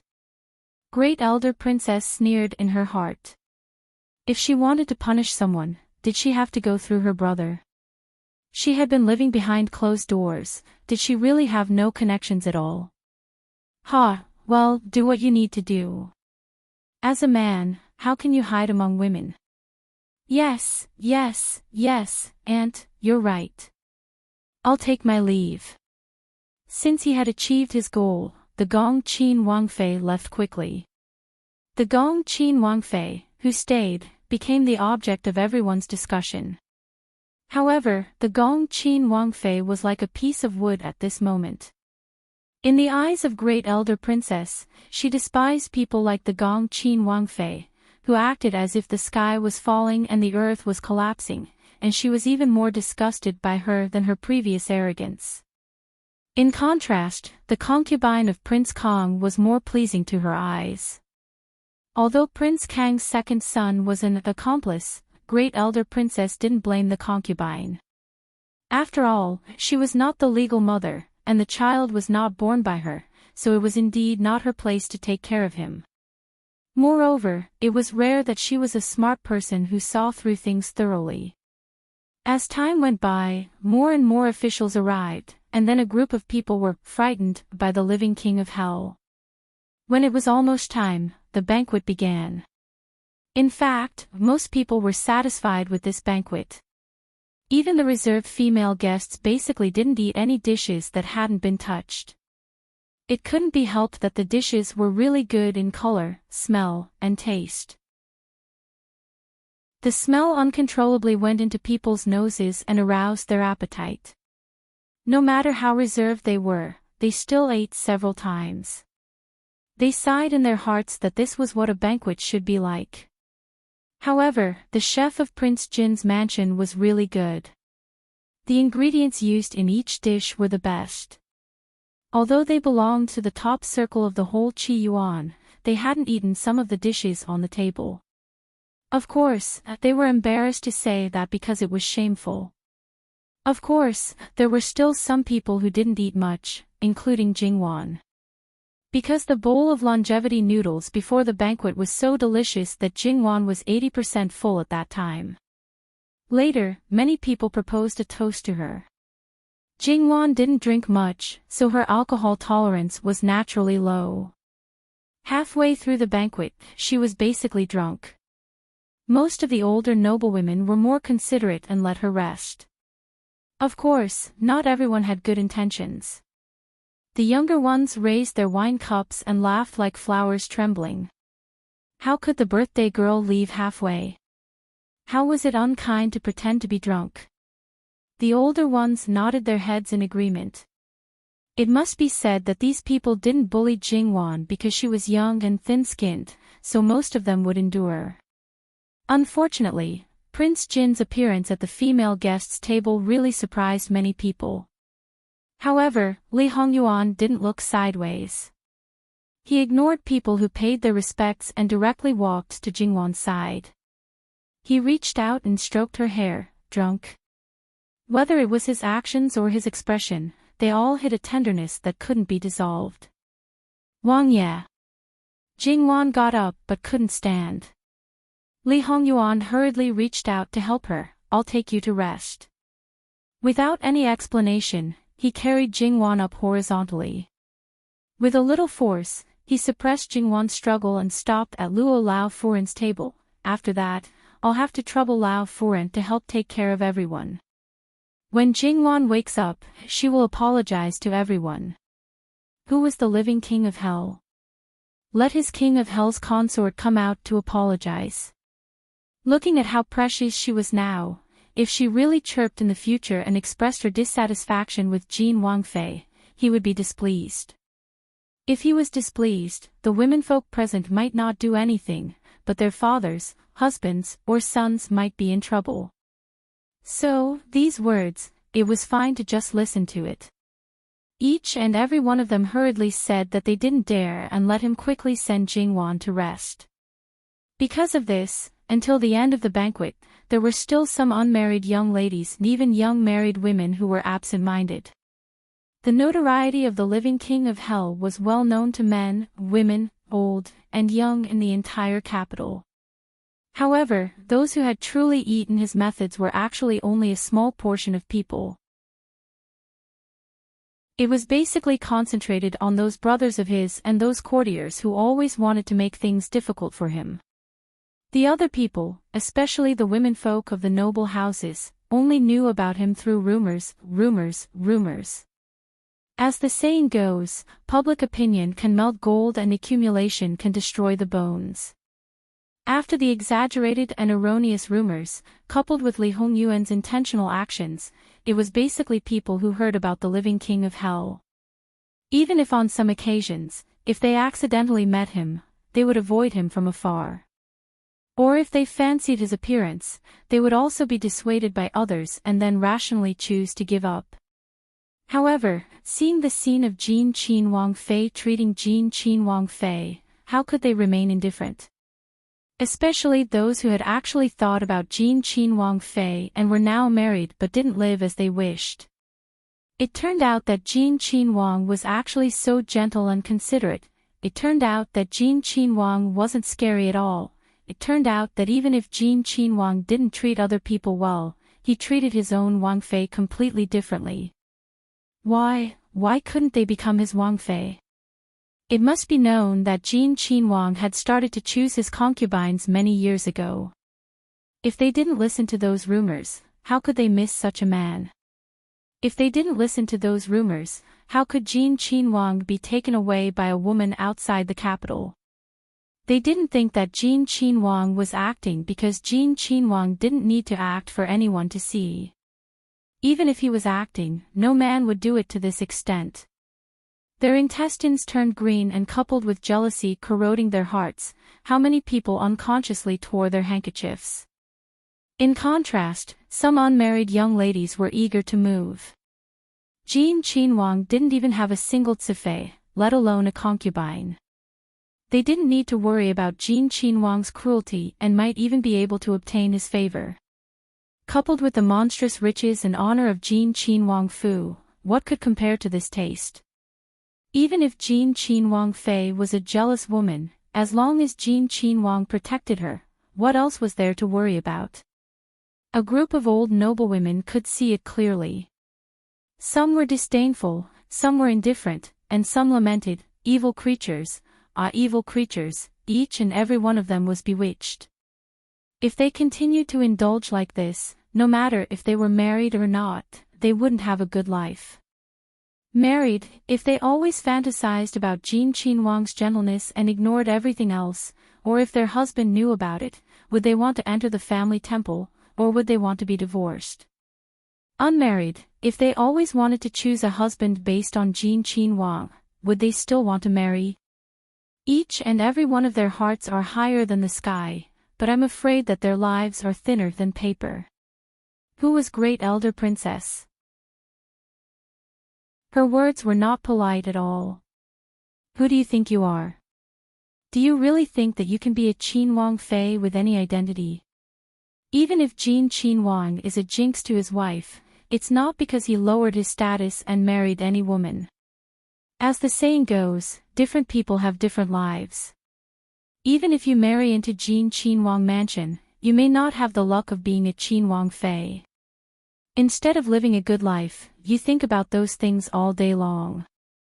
You deserve it if you don't live a good life. The surrounding noblewomen didn't answer.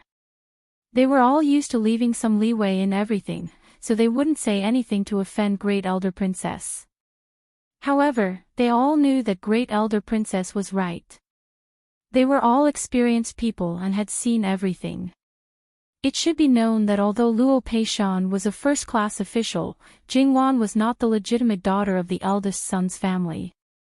Besides, her father was completely incompetent, so she couldn't be a Qin Wang Fei. It was better to recognize Great Elder Princess as her adoptive mother to raise her status.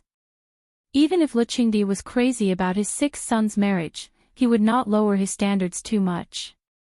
Besides, even if Great Elder Princess wanted to adopt a daughter, she wouldn't do it casually. Even if it was Lu Qingdi's idea, it had to depend on Great Elder Princess's own wishes. Even if her status was high enough, as the saying went, different people have different lives. What was more, the King of Hell only chose that one person, and no one else could be chosen. Therefore, those who even blamed Jingwan were really unreasonable. Great Elder Princess, you don't have to care about this. In addition to luck and good or bad life, people still have to rely on themselves. Madame Luo said with a smile. Great Elder Princess nodded and said, "You're right, madam. However, that evil creature is also a source of trouble. Even if he loves his wife dearly, he can send his people here and then ask the maids to send her back. Why does he have to go there by himself? It's normal for young people to be impulsive occasionally and forget other things when they're in love. Everyone has been like this, so there's no need to worry too much about it." An old princess said with a smile. "Aunt, you're right." Great Elder Princess nodded. Mammy Gong stepped forward at the right time and said, "Madam, the theater is ready. Do you want to go there now?" Since Prince Jean had entrusted Madame Luo, he naturally asked for her opinion at this time. Madame Luo asked for the opinions of others, so they all moved to the seats. The opera troupe of Prince Jin's mansion was raised by himself, so it was naturally different from the ones outside. Instead of watching the play together, the male and female seats were directly divided into two parts. The men watched the male opera troupe, and the women watched the female opera troupe. For many people, it was the first time for them to watch a play in such a way, which was quite novel. After all, it was common for male singers to sing Huadan, but it was more difficult for female singers to sing Wuxing. It didn't matter to the female guests, but in the male guest seats, some people were eager to watch a pure female performance. Li Hongyuan was also generous. Okay, they could exchange the second half of the performance. However, those who had evil thoughts were destined to fail. After all, Jingwan had already sent away the performers who were willing to leave. As for the rest, as long as they didn't have any evil thoughts, Jingwan would naturally protect them. For such a trivial matter, the King of Hell had always been obedient to his wife. Asking the King of Hell to take a woman from him, haha, in the two neighboring courtyards, there were endless sounds of babbling, and from time to time, there were cheers and applause. However, in the female guest seats, there were always girls who couldn't sit still. For various reasons, they wanted to go out for a walk and exercise, and the place to exercise was the courtyard of the male guest seats. What are they doing? Their thoughts are clearly written on their faces. Shameless. Yuan Qiao sat beside Sun Yijia and said indignantly. Why do you care about them? Anyway, at most, they are just thinking about it. Can a toad eat swan meat? Sun Yijia didn't take it seriously, but the words that came out of her mouth were also poisonous. Although she didn't like Li Hongyuan, it didn't mean that she was willing to let other women covet her sister-in-law's husband. Yuan Qiao burst into laughter. In fact, the Luo family's thoughts were similar to theirs. They didn't have a grudge against her grandaunt, so they naturally wanted her to be well. In the end, it was Great Elder Princess who didn't like her and wanted to steal her goddaughter's husband. We're family. Watch out for yourselves. Don't do anything shameful. As an elder, it was shameful to have such a girl in the family. However, the girls basically gathered together at a certain distance, so it was difficult to control them. What was more, they were afraid that they would make a big noise, which would be even more embarrassing. Now that Great Elder Princess had exposed them, they really wanted to bring back their evil girl and strangle her to death. Fortunately, only a few of them really did so, and most of them were still rational. Great Elder Princess, His Highness has been in the main courtyard for an hour. Nanny Gong, who was guarding by the side, said softly. Well, the prince had long been gone. Those who tried to meet him by chance were in vain. Jingwan was sent back to the main courtyard by Li Hongyuan. At that time, she vomited so much that a lot of filth was vomited on Li Hongyuan. Li Hongyuan frowned. Compared with the discomfort caused by the filth, he cared more about Jingwan.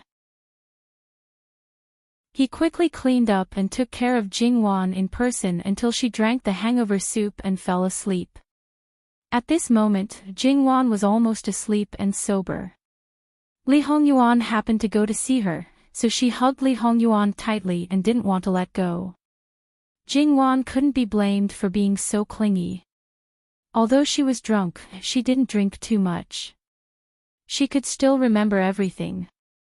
Li Hongyuan had gone to this extent for her, so how could she not be happy? Not to mention the era of male chauvinism, even in her previous life, there weren't many men who could go to this extent. Even if her heart was as firm as a rock, it was difficult for her not to love him. Li Hongyuan also held her in his arms and gently rubbed her temples. Still uncomfortable. Jingwan shook her head. Ah, Yuan is here. I don't feel uncomfortable. She was now as if she had been filled with honey. Li Hongyuan gently knocked on her forehead. It's useless to say nice things. You're still a stupid person. If you can't drink, then don't drink. Drinking is already giving face. Do those people dare to have any objections? Only you are so stupid to drink it. Most of them are elders. Jingwan was scolded, but she wasn't angry. So what if they are elders? Jingwan was helpless. You can ignore them, but I can't. When the time comes, the gossip will not only target me. Li Hongyuan kissed her forehead. It's been hard on you. One day, anyone in front of you can only do things according to your mood. It's natural not to do things that you don't want to do. Giving them a smile is a gift. Jingwan smiled. Why did this domineering style feel a little chinibu? What was there to feel wronged about? I know. I'll wait. It was a little perfunctory. When that day really came, Jingwan wouldn't be like this. It wasn't that she couldn't, but it was just the most ordinary of getting along well. There was no need for so many twists and turns. I've rested enough. Let's go to the theater. There are only 2 of us in the prince's mansion. We can't be absent all the time. It doesn't matter. Jingwan was helpless again. Here it comes again. Let's go, let's go. I want to watch the show. https://11/118007/10541560. Chapter 464. Li Hongyuan glanced at her and didn't say anything. Jingwan got up and let the maidservant dress her. And now this person was going to replace Qing Zhu and the others. She was 15 years old, but her skills in dressing and doing makeup were quite good. However, at this age, she could stay by her side for at most 3 years before she got married. If she hadn't prepared these people before she got married and didn't enter the prince's mansion to further train them until she returned from Jiangnan, Jingwan would have suspected that this person was selected by someone who didn't want outsiders to stay by her side for too long. However, there were advantages to being a little older. If she was too young, Jingwan would feel guilty when she ordered her around. Jingwan's eyes were half closed. Her thoughts were still on Li Hongyuan. Sometimes, she even suspected that a certain someone's IQ ate up his EQ. That was why his IQ was so high and he was always online. However, his EQ was so low that he attracted hatred all over the world. However, even if he attracted hatred, it didn't affect him at all. More often than not, he had to make others retreat. In addition, he used all kinds of tricks on her. Could you say that his EQ was low? It was completely impossible. His EQ was obviously off the charts. This was a combination of the right time, place, and people. Even the emperor couldn't be as casual as him. However, Jingwan didn't think that this opportunity fell from the sky for no reason. For today, her husband had done so much behind her back. Just thinking about it made her heart ache. Jingwan wasn't a person who reminisced about the past. At this moment, she wanted to know about his past. It was a pity that she wasn't involved in that period of time. Who knew that many years before they met, she was also a part of his life, a very important part. After preparing, Li Hongyuan found that the way his wife looked at him seemed to have changed a little. It made him a little confused. It was said that a woman's heart was like a needle at the bottom of the sea. Looking at it now, his wife was no exception. Jingwan also didn't know Li Hongyuan's thoughts. Otherwise, she would have been angered to death. She was emotional once, and he could slap her into pieces in seconds. Was this called high EQ? It was obviously so low that it had no boundaries. Fortunately, Li Hongyuan would never say this kind of thing. Therefore, his EQ was definitely online. After preparing, Li Hongyuan held Jingwan's hand. The two walked side by side, unhurriedly in the direction of the theater. Along the way, Jingwan smiled from beginning to end. Her eyes were basically on Li Hongyuan. Li Hongyuan's expression was a little lazy. It seemed that he didn't respond to Jingwan. However, from time to time, he gently pulled or put his arm around her shoulder. Therefore, Jingwan, who didn't look at the road, walked steadily all the way. She didn't bump into anything. From here, the theater where the female guests were placed was closer. Although they weren't seated, Li Hongyuan still sent Jingwan in. He stroked her hair that wasn't messy at all and gently tidied her clothes that weren't messy at all. He whispered a few words to her. He might not have noticed it himself, but in the eyes of others, it was really gentle and affectionate. The restlessness that had been calmed down became more and more intense at this moment.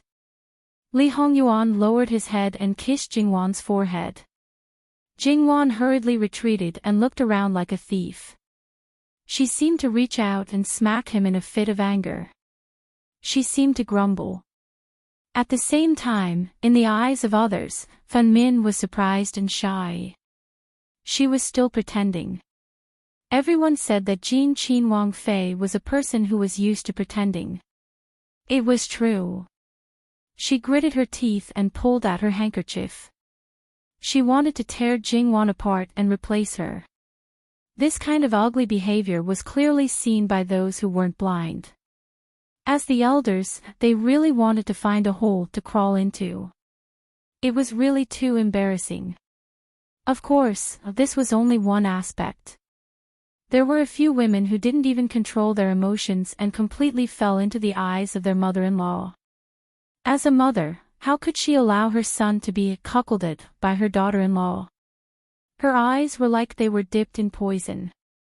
Slut, not abiding by a woman's virtue, these kinds of words were the lightest. Also, even if they were angry, they couldn't blame it on Li Hongyuan. He didn't seduce them. He just treated his wife very normally. This was also his own territory. No one had a reason to criticize him. These people, when they went back, they didn't know how they would be dealt with. It was a pity that these young ladies and daughters-in-law didn't know anything at this time. They were completely attracted by Li Hongyuan. As for Jingwan, that was because she automatically replaced Jingwan's face with her own in her mind. Jingwan urged twice. Only then did Li Hongyuan leave. he didn't forget to remind Jingwan's servant girl. She was in a good mood. Jingwan's smile naturally couldn't fade. It was just that when she approached, she couldn't help but stop. What happened? She was just drunk for a while. What happened? Why was there such a strong resentment? Not to mention the scene of Jingwan and Li Hongyuan getting along, Jingwan's current complexion didn't show any discomfort after being drunk at all. Her white skin was tinged with red. The corners of her eyes were a foxy color, as if they had been ruthlessly moistened. How could it not make some people who couldn't get resentment to the sky? If Jingwan knew, she would definitely cry out that she was wronged. Because she knew Li Hongyuan's nature, even if Jingwan was unusually happy in her heart, she didn't dare to take the initiative to kiss him. If she kissed him, she was afraid that she really couldn't leave the room. It could only be said that the malice was too strong and the resentment was too deep. Naturally, he would imagine something unusual. Jingwan remained calm and went upstairs. The atmosphere here was normal. Well, maybe she would soon know the reason for the abnormality downstairs. Jingwan greeted everyone with a sweet smile. She apologized for leaving the banquet in advance. If she didn't treat them well, please forgive her. Obviously, this kind of thing was quite normal. Besides, there was really nothing wrong with the things prepared by Prince Jin's mansion this time. Thinking of Prince Jin's attitude towards her, he wouldn't say anything. Because of her identity, she naturally couldn't go to Sun Yijia and the others now. Therefore, it was destined that she couldn't talk to her former best friend today. Great Elder Princess waved her hand and asked Jingwan to sit beside her. Jingwan didn't refuse and sat beside Great Elder Princess peacefully. Jingwan originally thought that her foster mother would say something to her. However, Great Elder Princess just watched the play carefully and asked Jingwan to sit beside her. It seemed that she just didn't have a place for Jingwan to sit. In this case, Jingwan could only feel helpless. However, she was not very curious about what happened next. Therefore, it didn't matter whether she knew it now or not. Even if she didn't know it in the end, it could only mean that it was not important. If it was important, she would definitely know it sooner or later. Because they were domestic performers, many of the later plays were actually arranged according to Jingwan's taste. After all, it was their duty to please their masters. Therefore, Jingwan was a little more interested in the play today. She felt that it was not bad and didn't notice the reason behind it for a while. However, for people like Great Elder Princess who liked to listen to plays more often, it was quite obvious. She tilted her head and asked, Jingwan, do you often listen to plays in the mansion? Jingwan didn't know why, but it seemed that there was no need to hide it. She nodded and said, not often, but I've heard it several times after I came back from the south of the Yangtze River. After all, sometimes it's quite boring and I have to find something to kill time. Great Elder Princess nodded and asked, what about your husband? Does he often listen to plays? At this time, Jingwan hesitated for a moment and said, when I listen to plays, he is almost always there.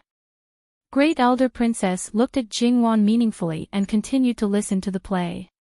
These plays are arranged well. In fact, Jingwan was a little confused by Great Elder Princess's look.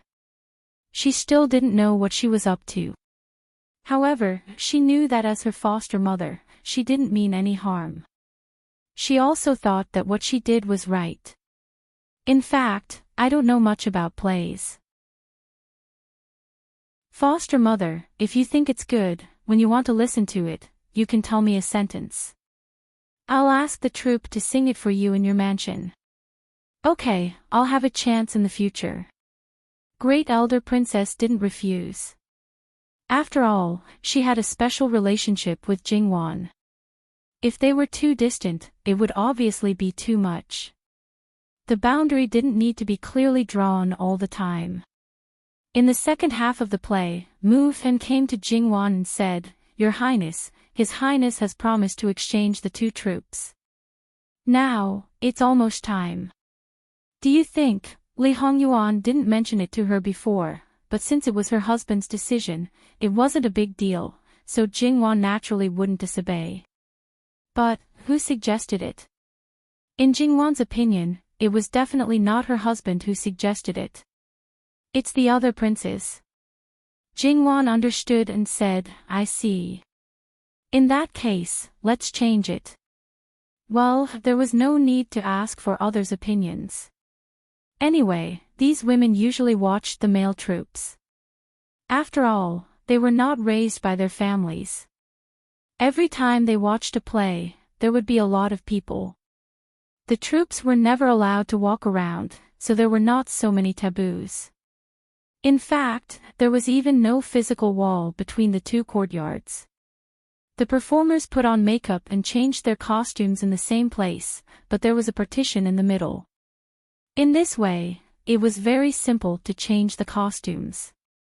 They didn't even need to disturb the people watching the play. In the next place, a group of performers would go on the stage. It was very simple. After the change, many people didn't even find the difference. They just thought that the performers on the stage were probably another group. Of course, the gluttons of operas could still tell at a glance. About half of the first song after the change, they suddenly found that the male guest side seemed to be more and more enthusiastic. It was so noisy that it even affected this side. It was so quiet before and basically had nothing to do with each other. Some people felt strange. What were these men excited about? Weren't they the same? Was it possible that the two sides' operas were very different, and the male guest side was particularly wonderful? In this way, someone joked with Jingwan, are Prince Jean and Princess Yu favoring one and discriminating against the other? Jingwan really didn't know how to answer this question. How should she say it? She couldn't directly say that those men were naturally excited when they saw beautiful women, right? If she said so, she would be criticized. Jingwan had scruples, but Great Elder Princess didn't have any scruples at all. It's not to the extent of favoring one and discriminating against the other. It's just that men's bad habits are triggered. It's normal for their eyes to light up when they see beautiful women. Some people still didn't understand, but after being reminded by the people around them, they understood in an instant. They all shut their mouths and didn't want to ask anything. After all, the male guests had their husbands.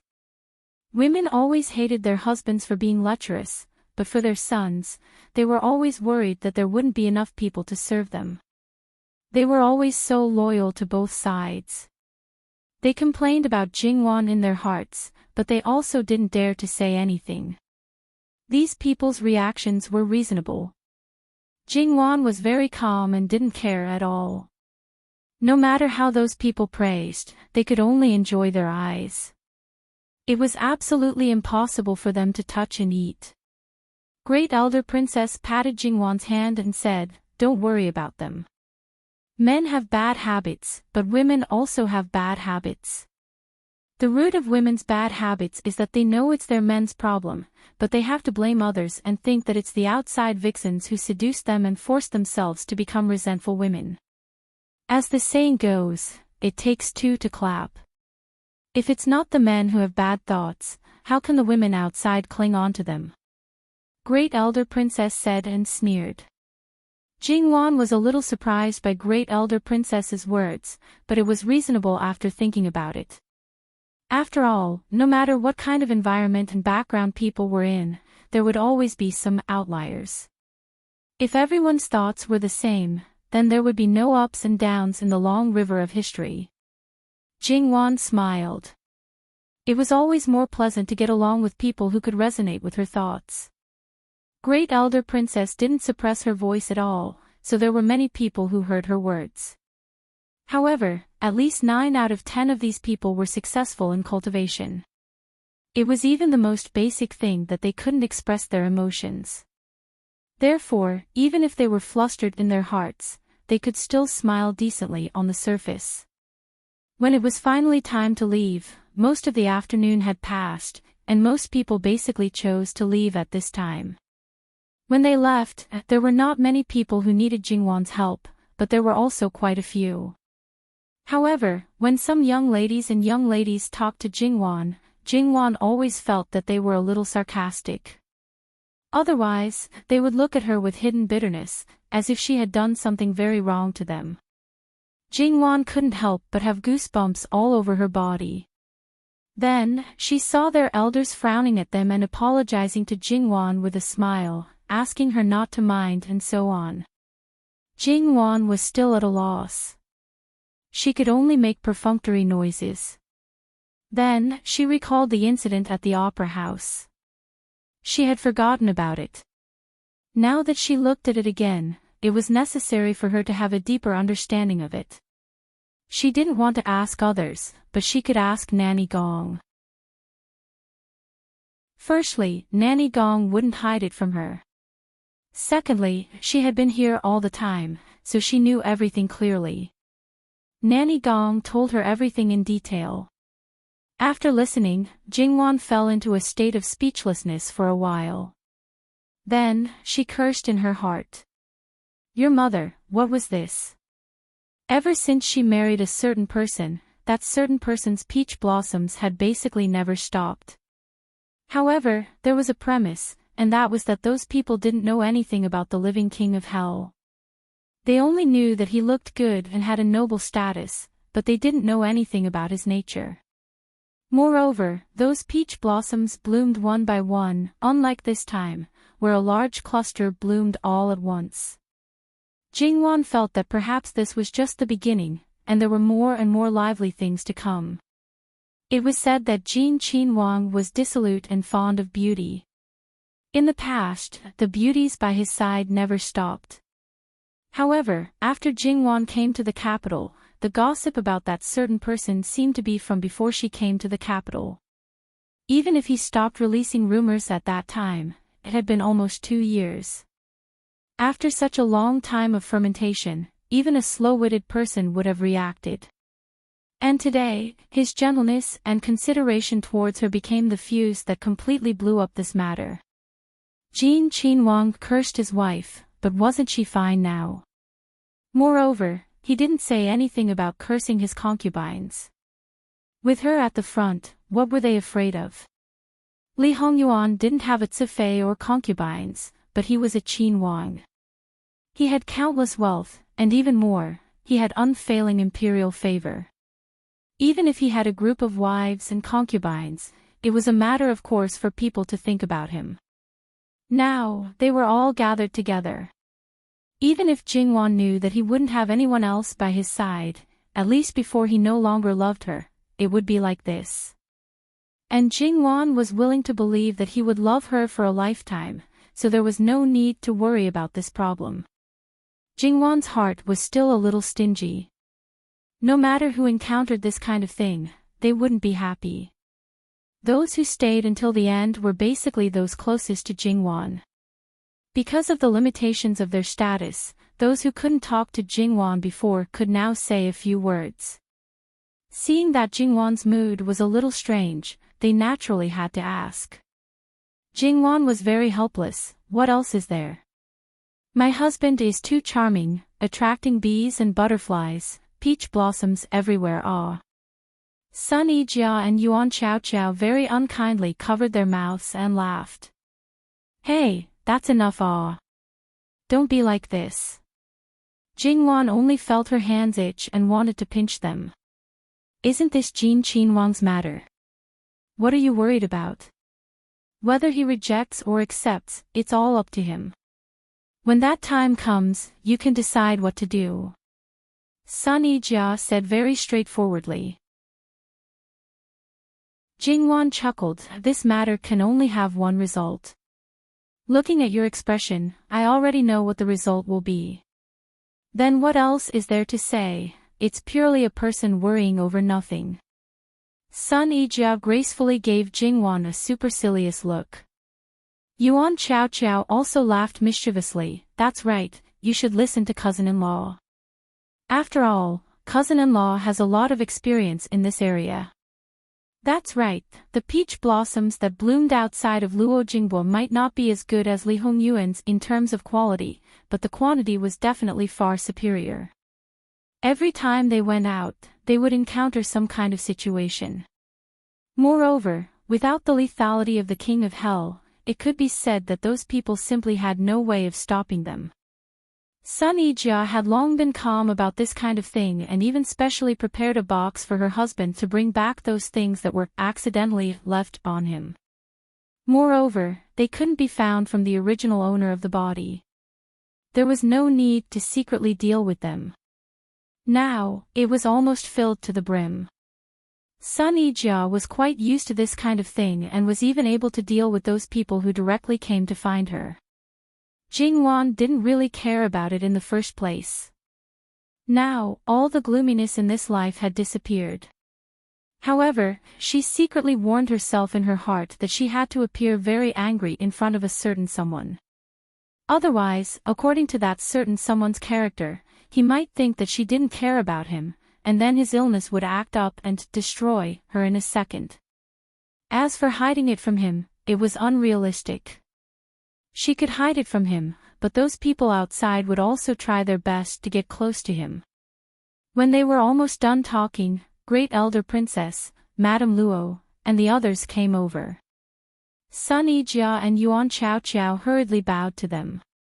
Great Elder Princess nodded and held them up slightly. Get up. Her eyes lingered on Sun Yijia for a moment. Yijia, you look good now. You are much more popular than before. Sun Yijia smiled. Great Elder Princess, you're right. I'm really living a good life now. That's good. Just live a good life in the future and don't think too much about other things. Yes. Great Elder Princess's eyes fell on Jingwan again. You know all about it. Jingwan smiled and nodded. Yes. Don't you have any thoughts? Great Elder Princess teased Jingwan with a little interest. I don't have such thoughts. It's just that I should be the one who should be angry when they covet my husband.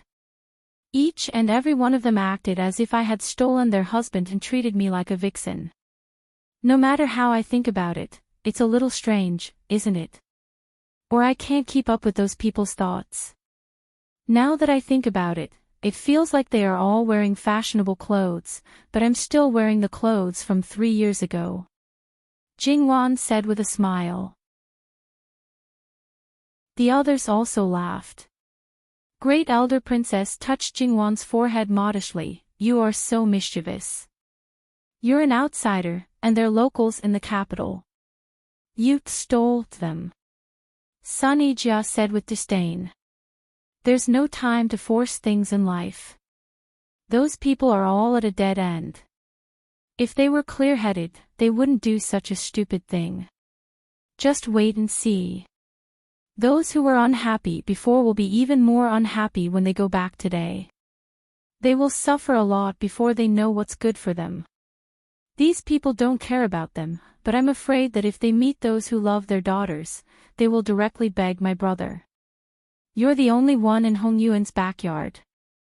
If they really ask my brother, he won't refuse. Great Elder Princess reminded her. Foster mother, don't worry. Father won't refuse, provided that the Lord agrees. We all know what kind of person the Lord is. If he doesn't agree, he will still refuse the people sent by my father. Seeing that Jingwan was so confident, Great Elder Princess seemed to understand something. Maybe this is your luck. Jingwan smiled and didn't say anything. In her heart, she was sure that maybe God really favored her. Of course, one day in the future, when Jingwan knew the whole truth, she probably wouldn't think so. Her luck was not because of God, but because of him.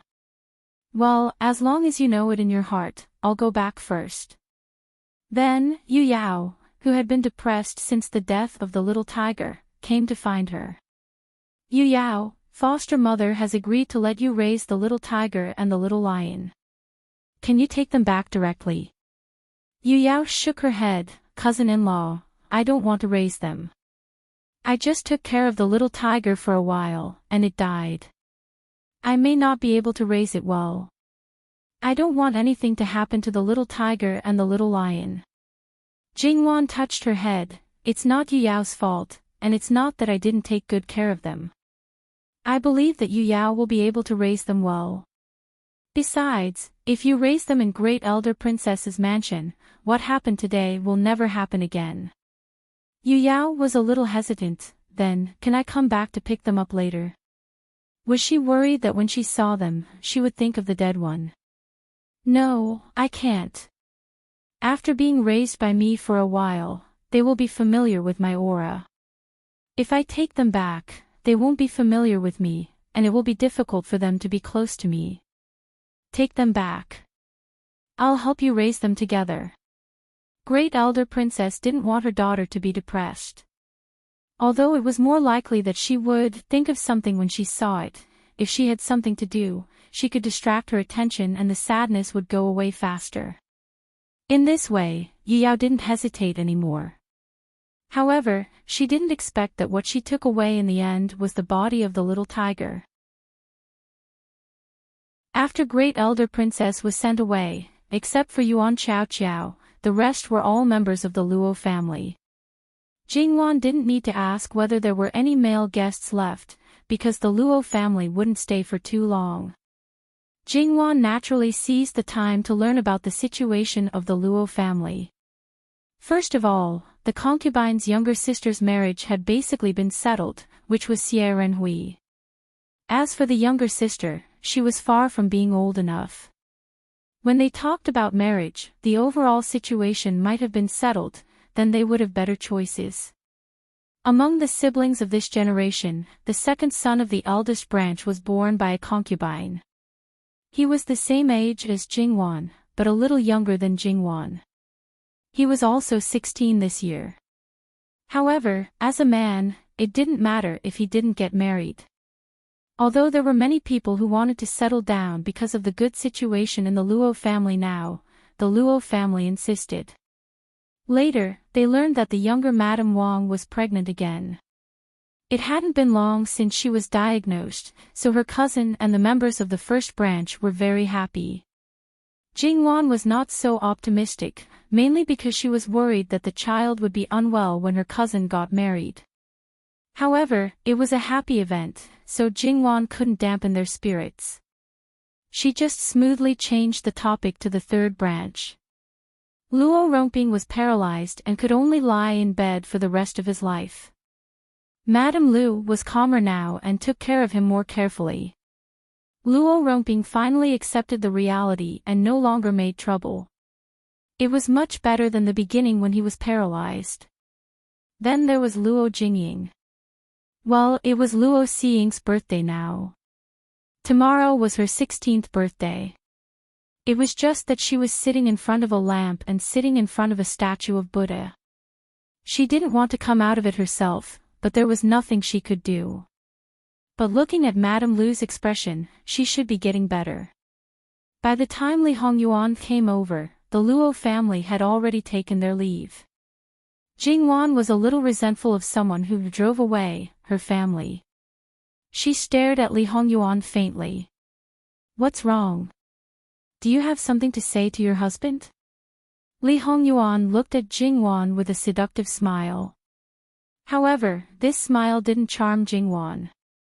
Instead, it woke Jingwan up immediately.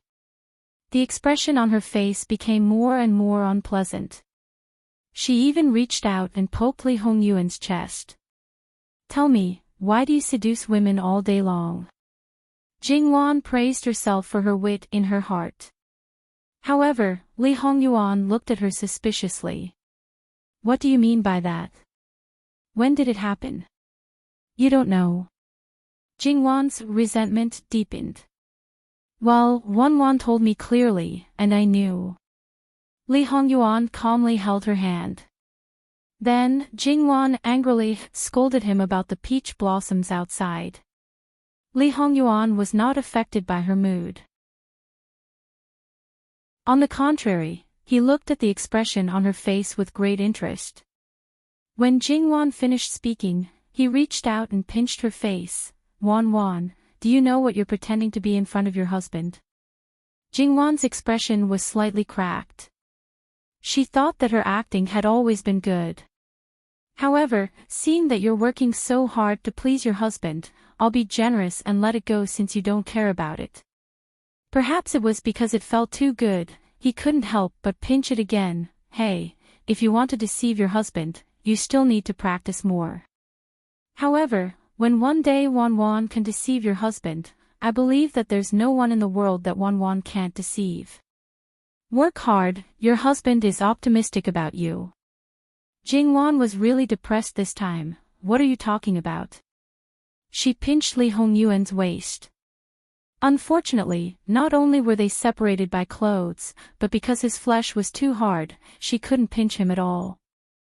Alright, Jingwan also knew that because her mentality was different, and because she didn't want to deceive him at all, her acting naturally couldn't deceive him.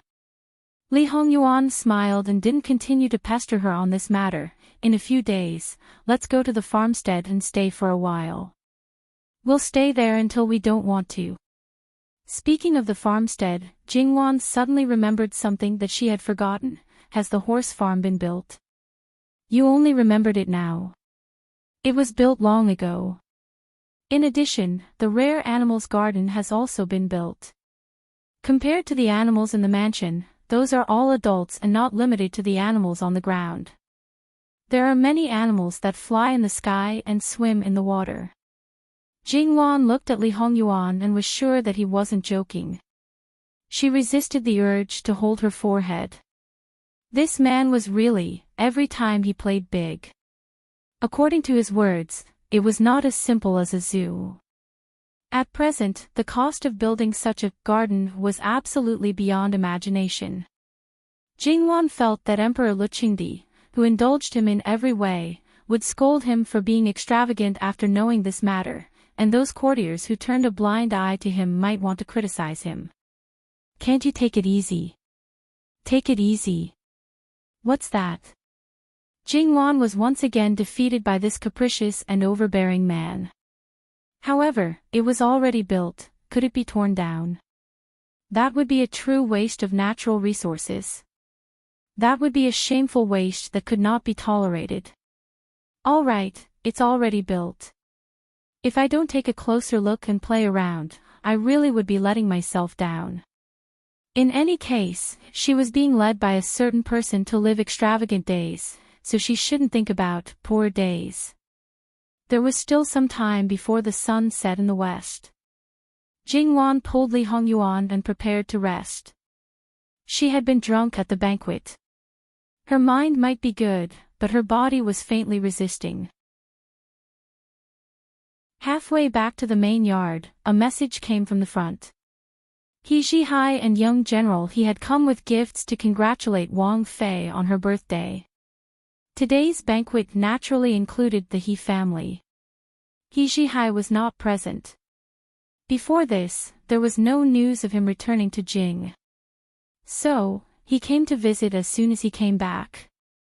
Li Hongyuan watched as Jingwan walked back. Are you going to see him? Wang Ye doesn't want me to see him.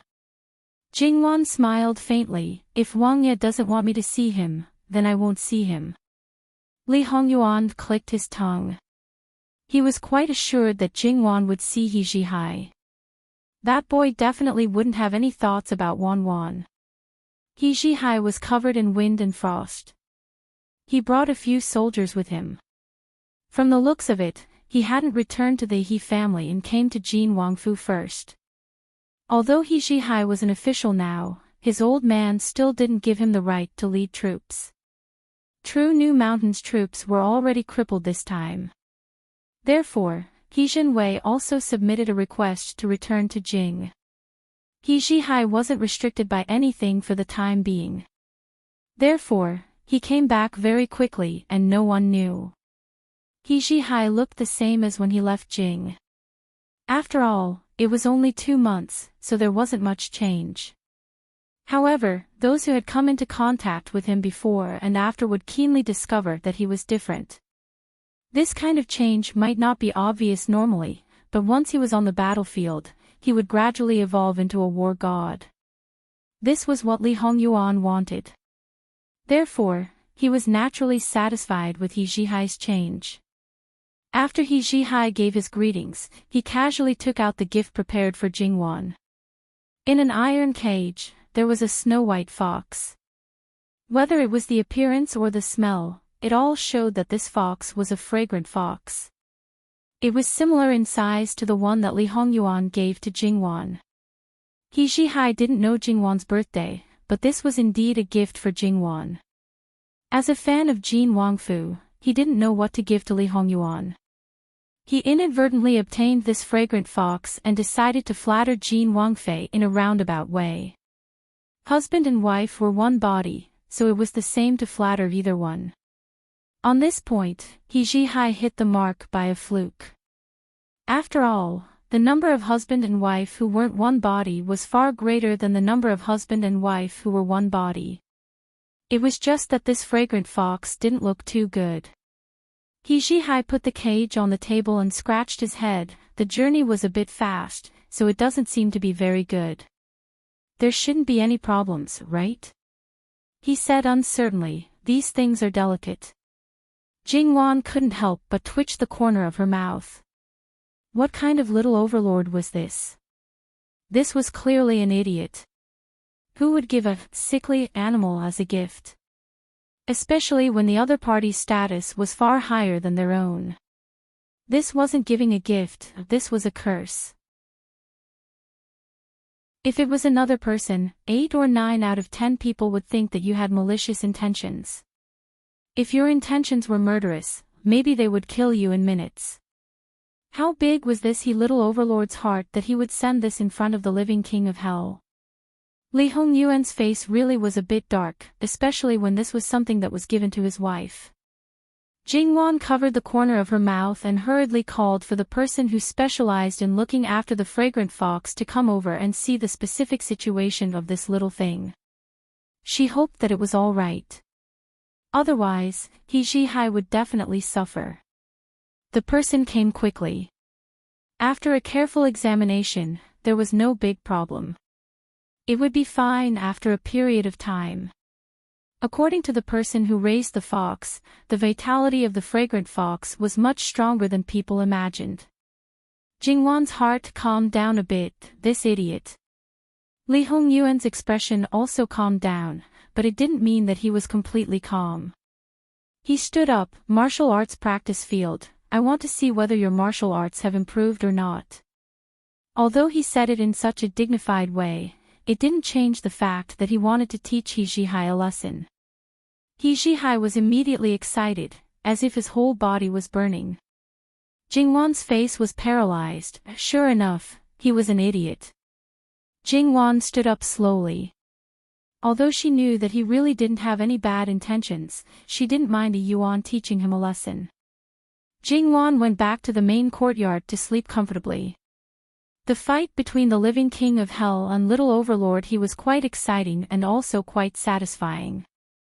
Even though little gangster he was still being suppressed, Li Hongyuan's suppression on him was much weaker than it was at the beginning of the fight. Only Li Hongyuan knew clearly about He Zhihai's improvement.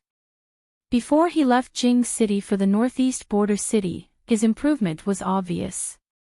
It could only be said that his improvement actually came from his stronger heart. Even though He Zhihai was lying on the ground for a long time and couldn't move, he was still very excited. However, he was still thrown out by Li Hongyuan. He Zhihai was used to being thrown out. He Zhihai didn't feel anything. He didn't want to get up, so he asked the bodyguard to carry him back. He Zhihai was carried back to the He family.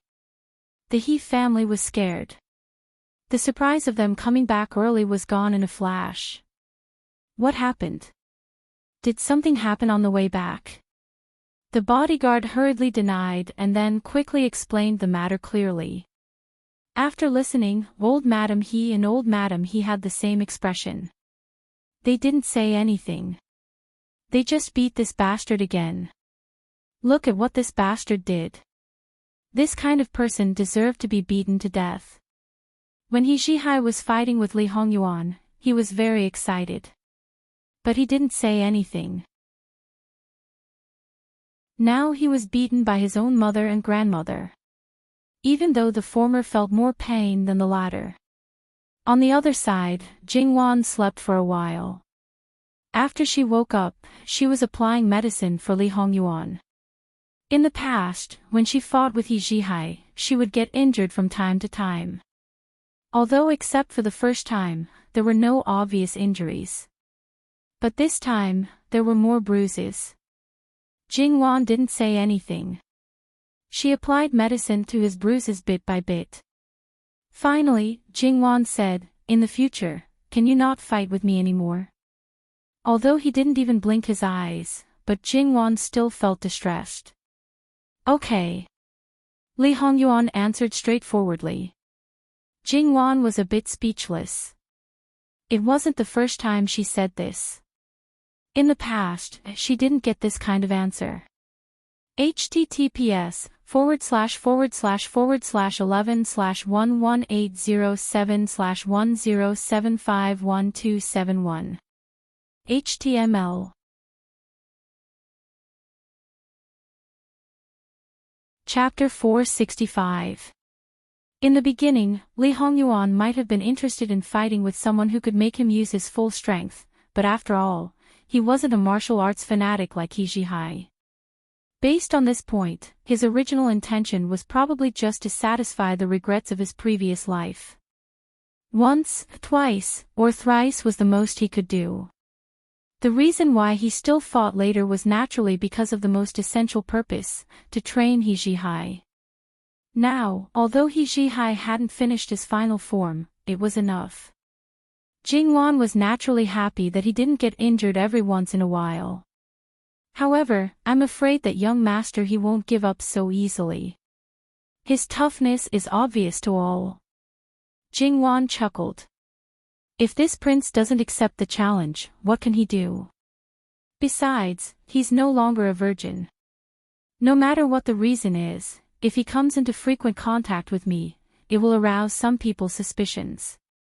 As a good son, I have to be considerate and know when to advance and when to retreat. For him, this prince even gave up one of the few likes, so he should at least give some benefits. Li Hongyuan put on the clothes that Jingwan shook out, and his movements were neither fast nor slow. He Zhihai's progress is godly, faster than expected. Perhaps in a year or so, I won't be his opponent anymore. His temperament is still somewhat unstable. If he doesn't have a goal, he might slack off again. He Zhihai's potential is limitless, and it's unknown how strong he can be. Instead of letting him stagnate after defeating me, it's better to leave him hanging and let him continue to hone himself. Moreover, as long as I'm always stronger than him, I can easily make him obedient, and he won't be like a runaway wild horse that only focuses on martial arts. After a few years, some things will be engraved into his bones, and his temperament will also mature. This was a preparation to kill several birds with one stone. Saying so much, isn't it because your highness is worried that you will lose face if you lose? Jingwan teased. Alright, this was purely a joke. Li Hongyuan wasn't someone who didn't have the breadth of mind and temperament.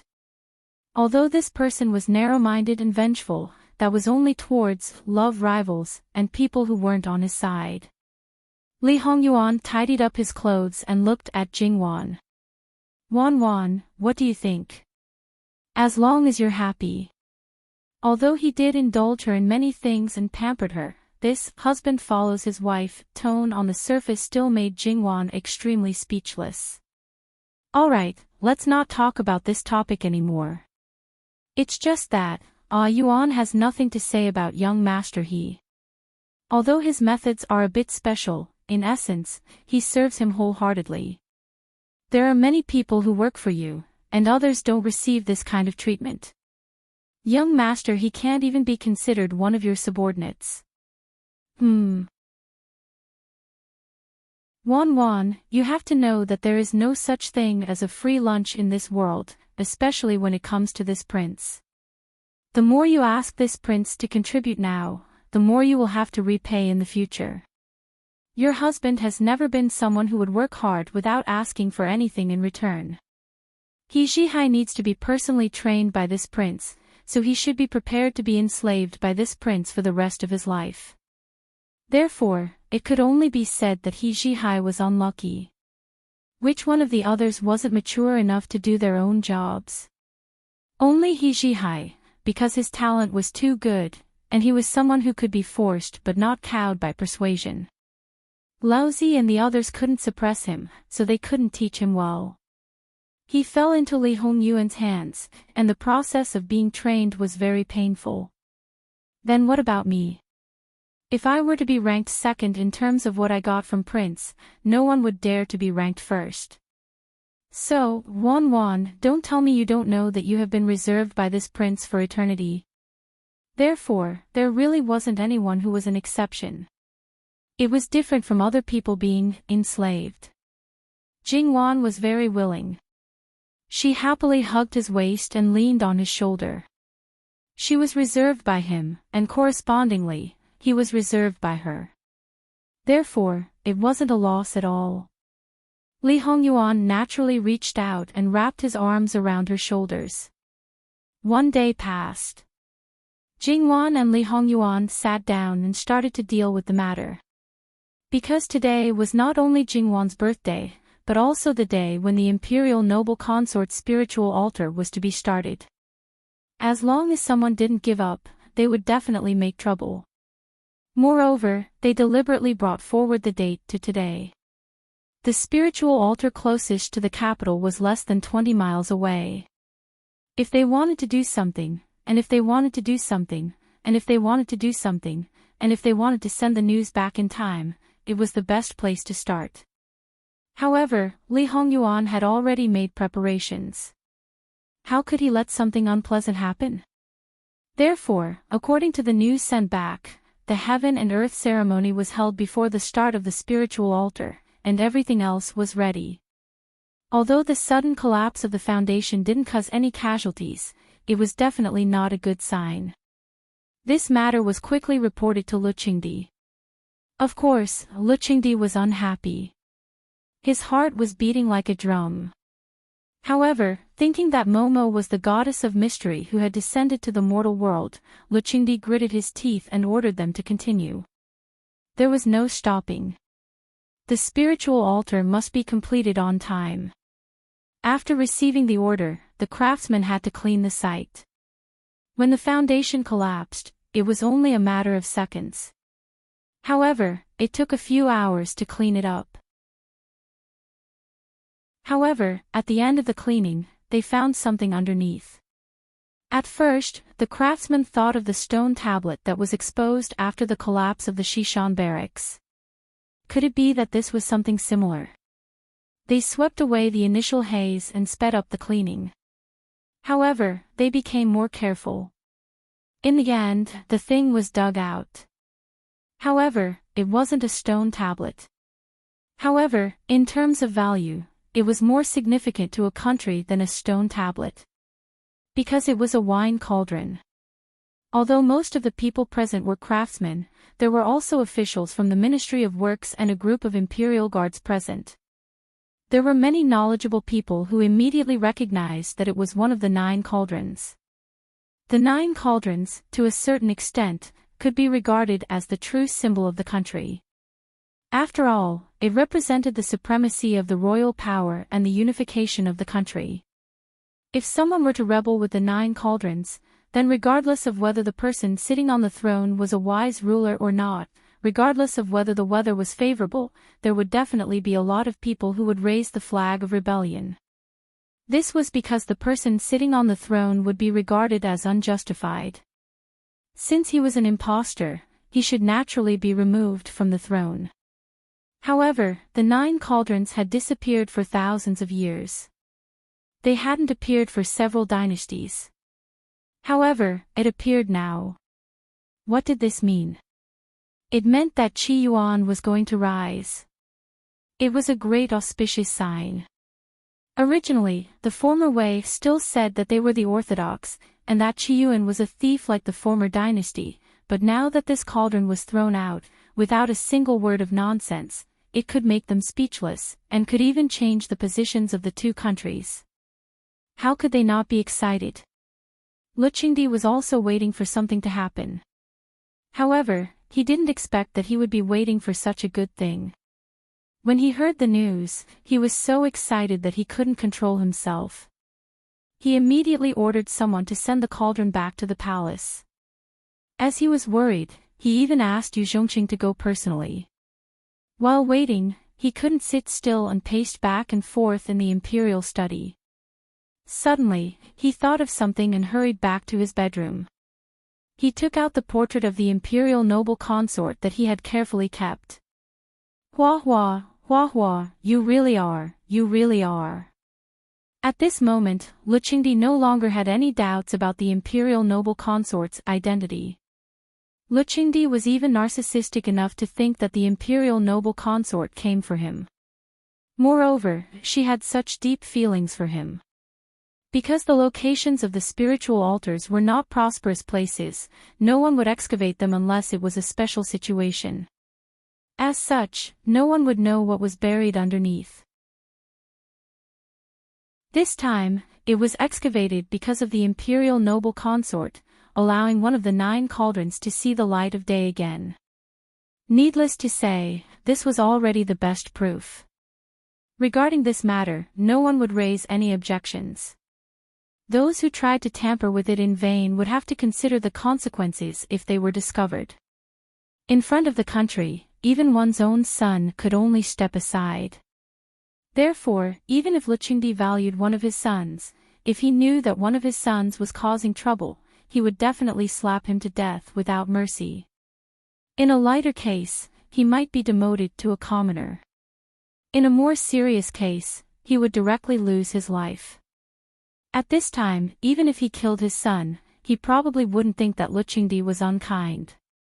At this moment, the cauldron had been sent to the palace. It was obvious that this matter was not small. However, to some people, it was still a small matter. Therefore, it could be said that the entire capital was in an uproar. Only Jingwan knew about it now. Jingwan was slightly surprised.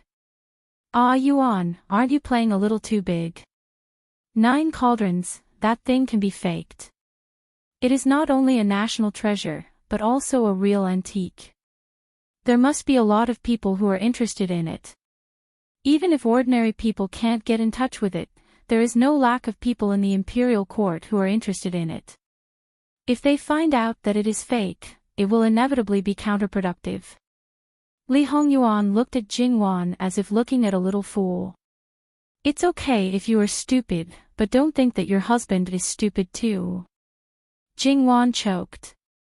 This man's mouth was getting more and more poisonous. He even treated her like this. It was so infuriating. What, are you still not convinced? Li Hongyuan rubbed Jingwan's head. Jingwan was depressed, but thinking about it carefully, she was indeed stupid. She knew that if it was seen through at a glance, there was no need to play such a self-destructive trick. Therefore, this cauldron, was it that the person who faked it was so clever that no one could see through it, or was it originally one of the 9 cauldrons? Jingwan's heart leaned towards the latter. After all, no matter how clever the method of faking it was, there was no guarantee that it would not be seen through. Therefore, it was just that how did someone get hold of something that had disappeared for thousands of years? And where did he get it from? Actually, he did not take it out at all now. In the future, it would be even more useful. Jingwan asked the question in her heart. However, Li Hongyuan's gaze towards Jingwan did not change. This attitude made Jingwan really want to strangle him to death. Obviously, Jingwan did not get an answer. Actually, this cauldron was indeed real. The bottle that was discovered today was actually not buried by Li Hongyuan. It was originally under the cauldron. Because he knew it was there, Li Hongyuan had designated one of the 81 spell altars. Choosing the location of the spell altars had nothing to do with Li Hongyuan, nor did he participate in it.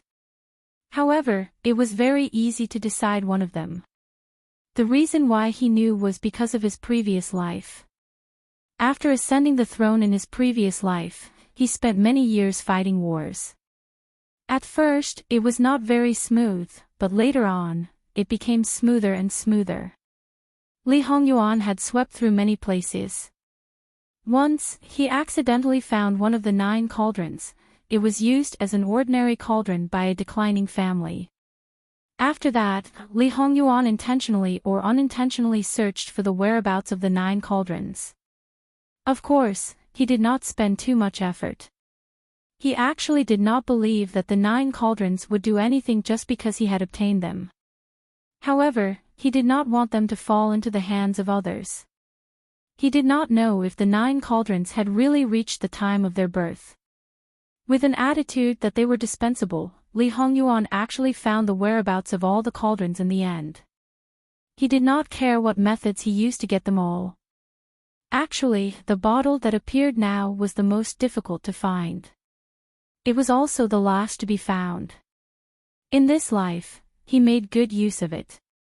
As for when he took it out in the future to consolidate his position, it did not matter. It was just one bottle. In his previous life, he was able to get all the cauldrons without knowing it. How could it escape from his hands in this life? Even if there was an accident and it was found by someone else, he could still get it back. In fact, 4 of the 9 cauldrons were in Qi Yuan, and the other 5 were in other countries. As for the 4 cauldrons in Qi Yuan, except for the one buried in the ground, the other 3 were already in Li Hongyuan's pocket. It was worth mentioning that when he was on the throne in his previous life, he did not let the 9 cauldrons appear in the world. Instead, he left them to his son. Although he tried his best to cultivate his son and left behind many capable and important officials, his image as a tyrant was deeply rooted in people's hearts. He was worried that after his death, his son would not be able to control him.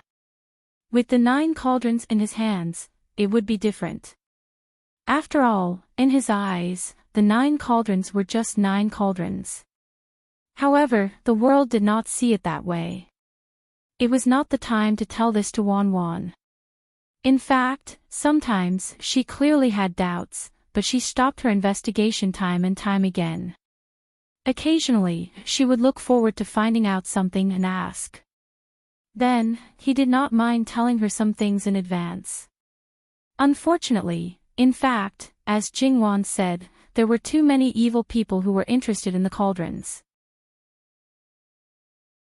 When they heard the news, even if it was not early, it was convenient for them to enter the palace, so they all hurriedly entered the palace. He believed that when the news spread, scholars from all over the country who were interested in antiques would rush to the capital. Even if they knew that the chances of seeing the 9 cauldrons were slim, they would not give up. They would use all the methods that they disdained to use in the past, as long as there was a chance to see it. Your Majesty, there are a total of 81 altars built for the imperial noble consort. Will there be other cauldrons in other places? The number of altars is not any other number, but the number of altars is 9 by 9. Originally, it was not very suitable for the imperial Gui Fei, but because it was Master Liaochen, no one questioned it. Now that I think about it, could it be that it coincides with the meaning of the 9 cauldrons? A cabinet scholar was a fanatic in this area. At this moment, he was so excited that he came up with such a bold guess. It sounded a little ridiculous, but there was no strong evidence to refute it. Perhaps it was so. Lu Qingdi's eyes also flashed. If he could really gather all the 9 cauldrons, he would definitely leave a deep mark in history. No emperor could refuse such a thing. Without saying anything, he immediately sent out the blackguards overnight to rush to various places. Although he might be disappointed that there were no other cauldrons, it was also good to supervise the construction of the altars to ensure that nothing went wrong and that the imperial noble consort's ritual could be carried out smoothly. Now, not to mention Lu Qingdi, even the officials in the court hoped that this matter could be done perfectly. However, there were many people who were happy, but there were also many who were unhappy, or even more. Other things aside, the better this matter was, the more benefits would be Li Hongyuan. As for the others, imperial noble consort Su might be able to gain some benefits. However, she was estranged from Li Hongyuan and was disliked by Lu Qingdi. Coupled with the matter of Princess Minxiang, she had not seen Lu Qingdi for a long time. Li Hongyuan had already made them afraid. At that time, he was not a fundamental threat. Now, it was completely different. If this continued, it was hard to guarantee that he would not be a real threat. Once Li Hongyuan got involved, it could be said that they basically had nothing to do with it. Therefore, many people smashed their cups and flipped their tables. After all, according to the arrangement, the collapse would not have happened. It was completely planned. If 2 more people were killed, then the altar would be affected even if it was not affected. Because they did not know the reason, everyone would be suspicious and guess the reason. The craftsmen did not dare to continue because they were afraid of death. The imperial noble consort would also be questioned again. In the end, no one died, and a cauldron appeared. It was fine if it was an ordinary cauldron, but it was one of the 9 cauldrons. For example, at this moment in Prince Rui's residence, the people who served Prince Rui wanted to find a hole to hide in and disappear completely. It was no wonder that Li Hongming had the biggest reaction. In fact, he was very worried now. Since New Year's Eve, he realized that there had been no good news in his residence for a long time. Originally, he was not very anxious about having an heir. He thought that as long as he could have one, there would be no problem. But what if he could not have one? What if his imperial father found out? Then he could be 100% sure that he would have no chance to be the emperor. No one would be assured to give the throne to a person who was destined to have no heir. With such suspicions, the doctor in Li Hongyuan's manor checked his pulse and the result was that there was no problem. However, even so, he was still worried. He urgently needed a child. He urgently needed a child to prove himself. As long as someone in the harem was pregnant, no matter if it was a Wang Fei, a concubine, or a concubine, it would prove that there was no problem with him. The reason why he did not think that it was the women's problem was that they had been pregnant from time to time. The princess had even given birth. It was impossible that all of them had problems. If 1 or 2 pieces of land did not grow seedlings, it might be the problem of the land. But if all the land did not grow seedlings, it was more likely that there was a problem with the seeds. After all, the seeds were the same even though the land was different. In the name of concern, Li Hongming asked people to check the pulse of every woman in his harem. Except for a few who had a cold womb, the rest were all fine. In this way, even if Li Hongming did not want to admit it, he knew that if there was really a problem, it was very likely that it was his own body. Although the doctor did not find the problem, once a person like him had doubts, unless it could be completely dispelled, it would be like a thorn in his heart, scratching his heart and lungs. Therefore, during this period, Li Hongming, who had never been greedy, had been a stud horse almost every day. Even if his eyes were black, his legs were weak, and he drank bowl after bowl of tonics, he still continued. He asked the nannies around him to schedule the periods when the women in his harem were easy to get pregnant.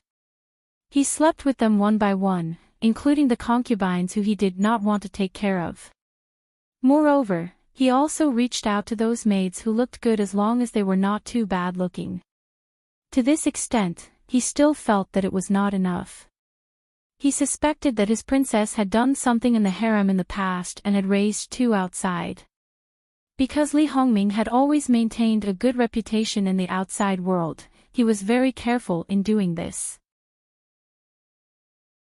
He knew very well that once it was known, his image would be ruined, and it would be very bad for him. For example, if a bad person did an ordinary bad thing, others might not even blink. But if a good person did the same thing, it might cause a huge wave and be condemned by everyone. Therefore, a good reputation was a sharp weapon, but also a shackle. Li Hongming hid it from the outside world, but he was not so strict with his family, especially in front of his princess. It could be said that he almost said it out loud. It showed that he really trusted Princess Lu very much. However, to give her trust, it was natural for her to do things for him, but he did not give her much in return. Most of the time, he did not even say a word. In his heart, it was probably a great gift for Lady Lu to be his princess. She should treat him as her everything and do everything for him. Even if husband and wife were not one, they were a community of interests. Li Hongming was anxious, and so was Princess Lu.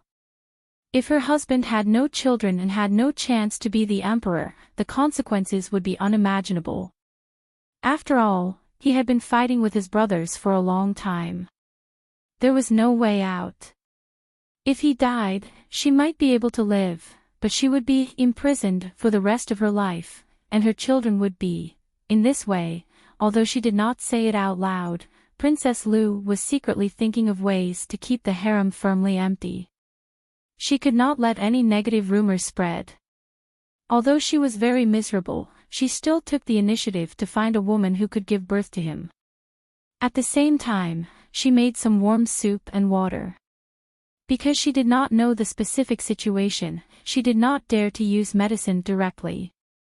This tacit understanding lasted for a while. It was only a month, and there was no obvious effect. Knowing that, she still could not sit or stand still. Knowing that Li Hongming was more unhappy than before, Princess Lu personally prepared some food and sent it to the study and sent all the servants out. Li Hongming had no appetite, so he ate a few mouthfuls hastily. "Your Highness, why don't we find a doctor to confirm it?" "Confirm? How can we confirm it?"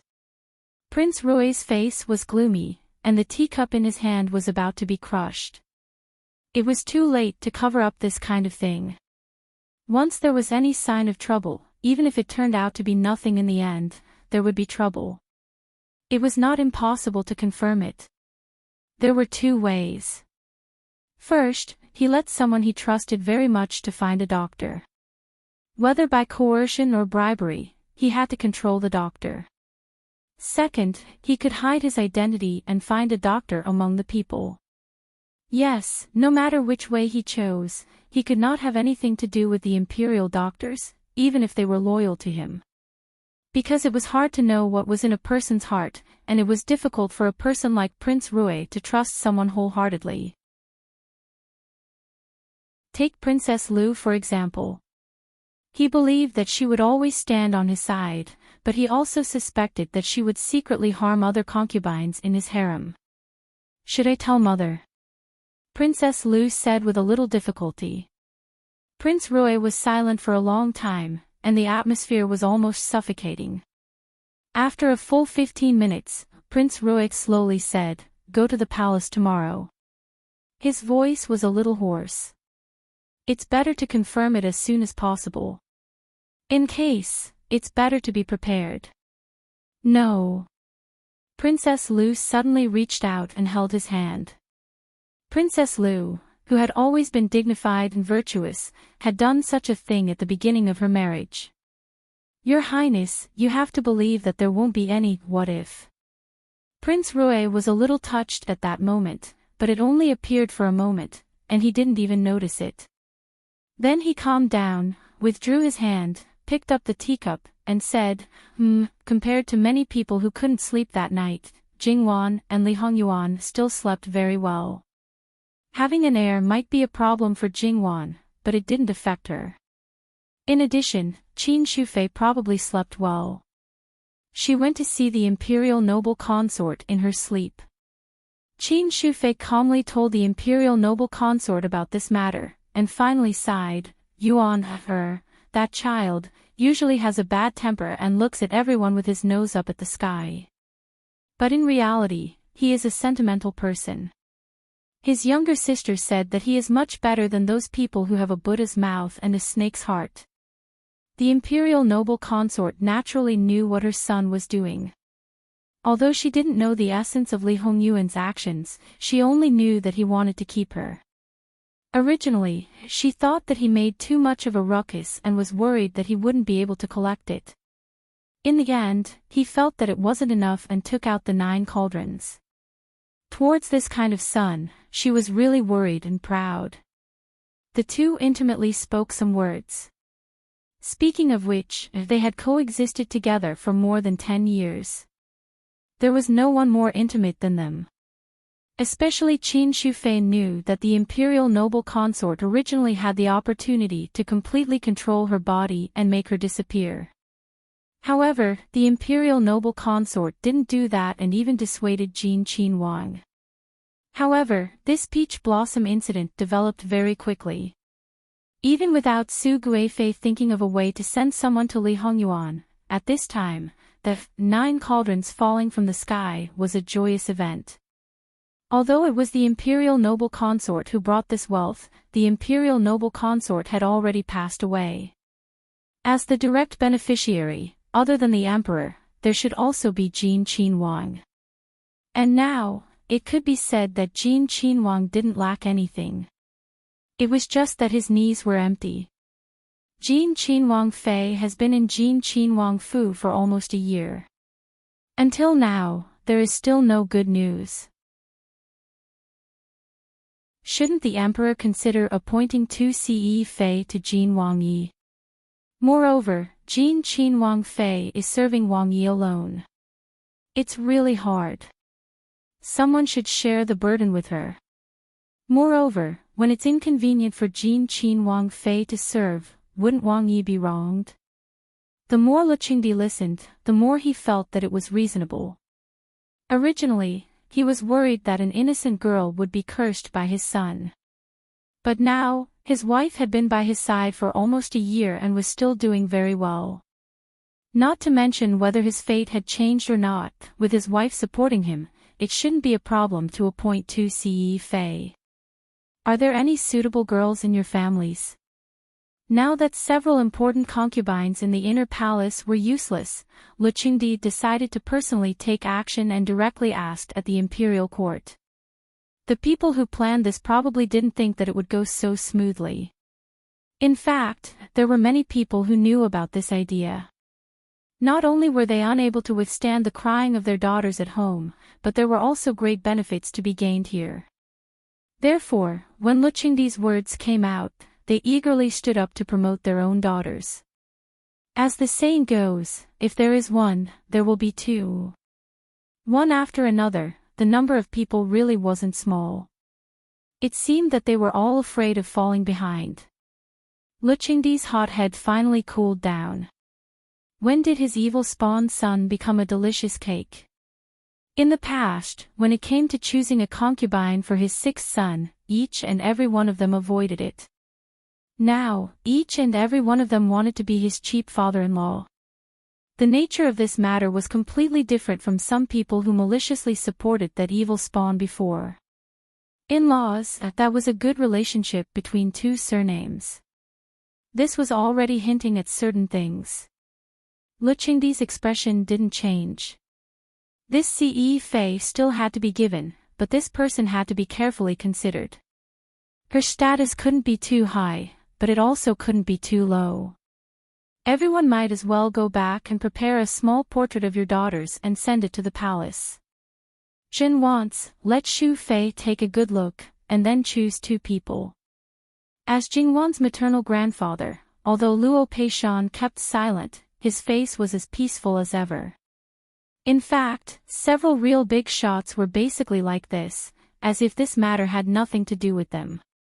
Only in the end, the Grand Secretary of the Cabinet stood up, Emperor, should we inform Qin Wangye first? If it was other people, there was no need to deliberately do this. After all, they were bound to participate in the morning court. When encountering a lifelong matter, they would know. Qin Wangye was different. He could close his doors and not go out for a month. Luqingdi wanted to heroically say, no need, but in the end, these 2 words circled around the tip of his tongue and swallowed them back. If he chose someone and directly sent it over, his evil spawn might really not give him face and directly throw the person out. That would be really shameful. At that time, should he punish that evil spawn or not? If he punished, he would be distressed. If he didn't punish, where was the heaven's prestige? In that case, beloved official Luo should take some time to go to Jin Wangfu. Shouldn't this kind of thing be done by his personal chamberlain? The intention of letting Luo Peishan go was actually very obvious. This official obeys. Luo Peishan respectfully responded, without the slightest discomfort. For Luo Peishan, this was really not a big deal. He just said a few words.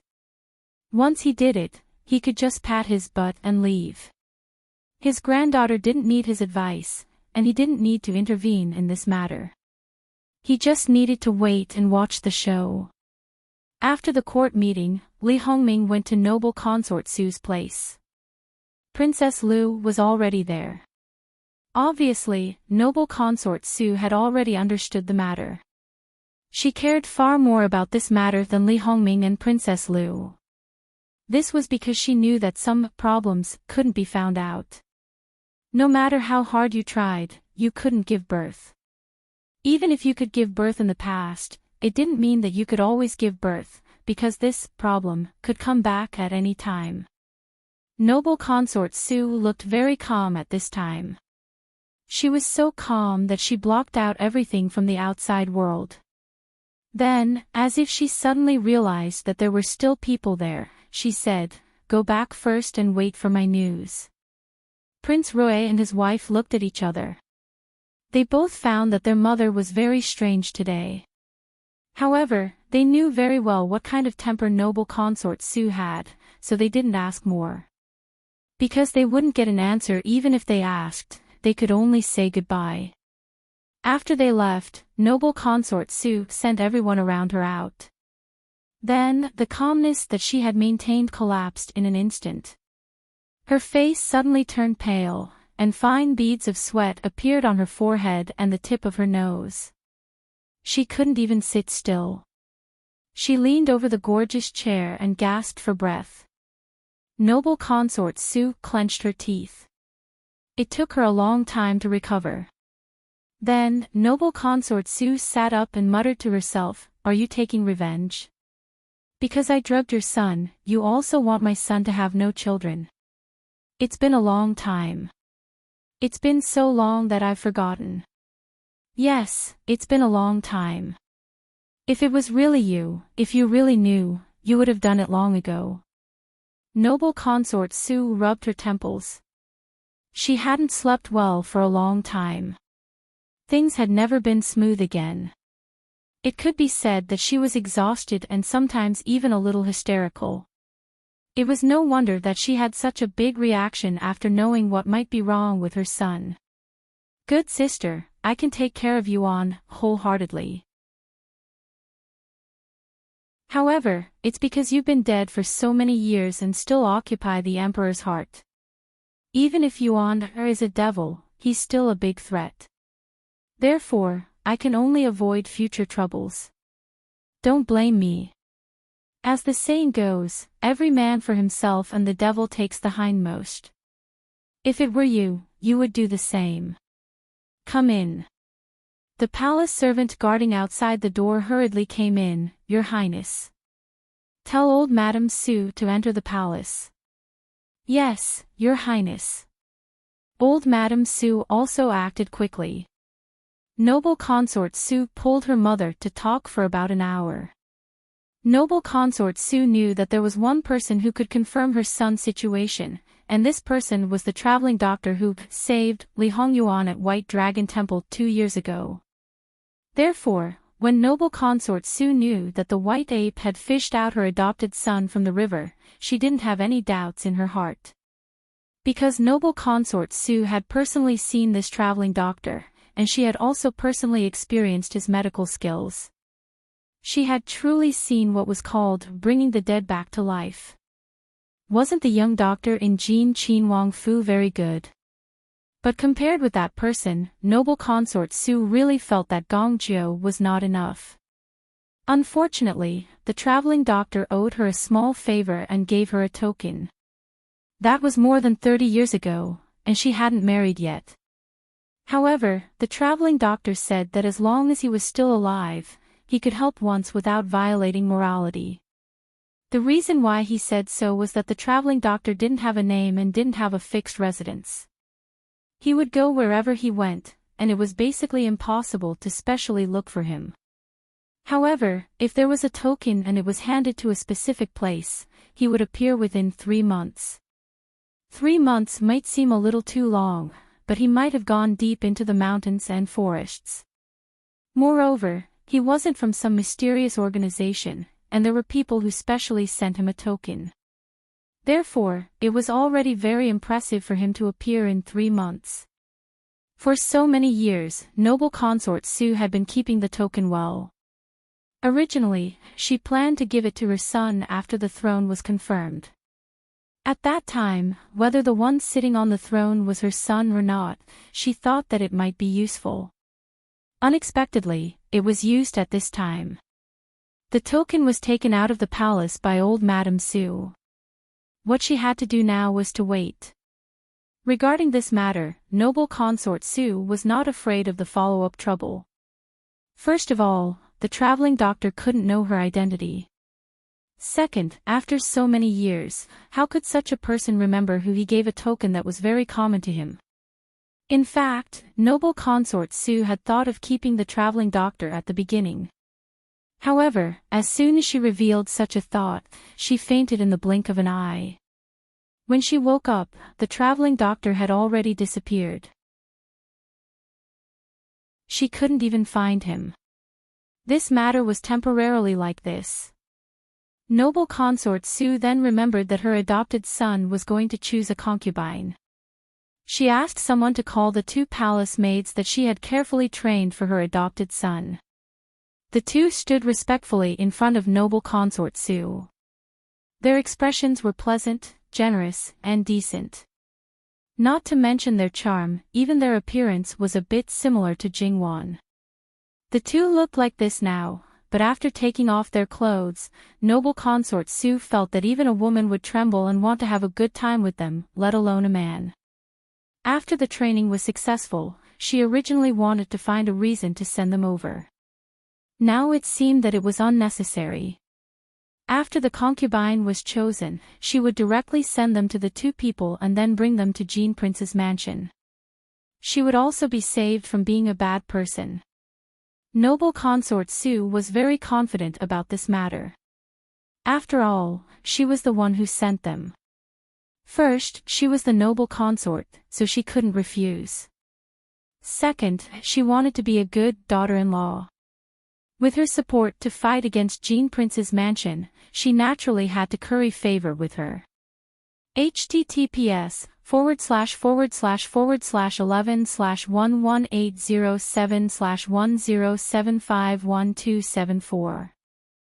You're tuning into the Dreamy Chapters YouTube channel. We're so grateful for your support, and don't forget to subscribe to join us on this incredible journey through captivating stories. Your generosity through donations truly makes a world of difference, as it's the primary source of revenue that allows me to expand and enhance this channel for you. Thank you from the bottom of my heart for being a part of this adventure.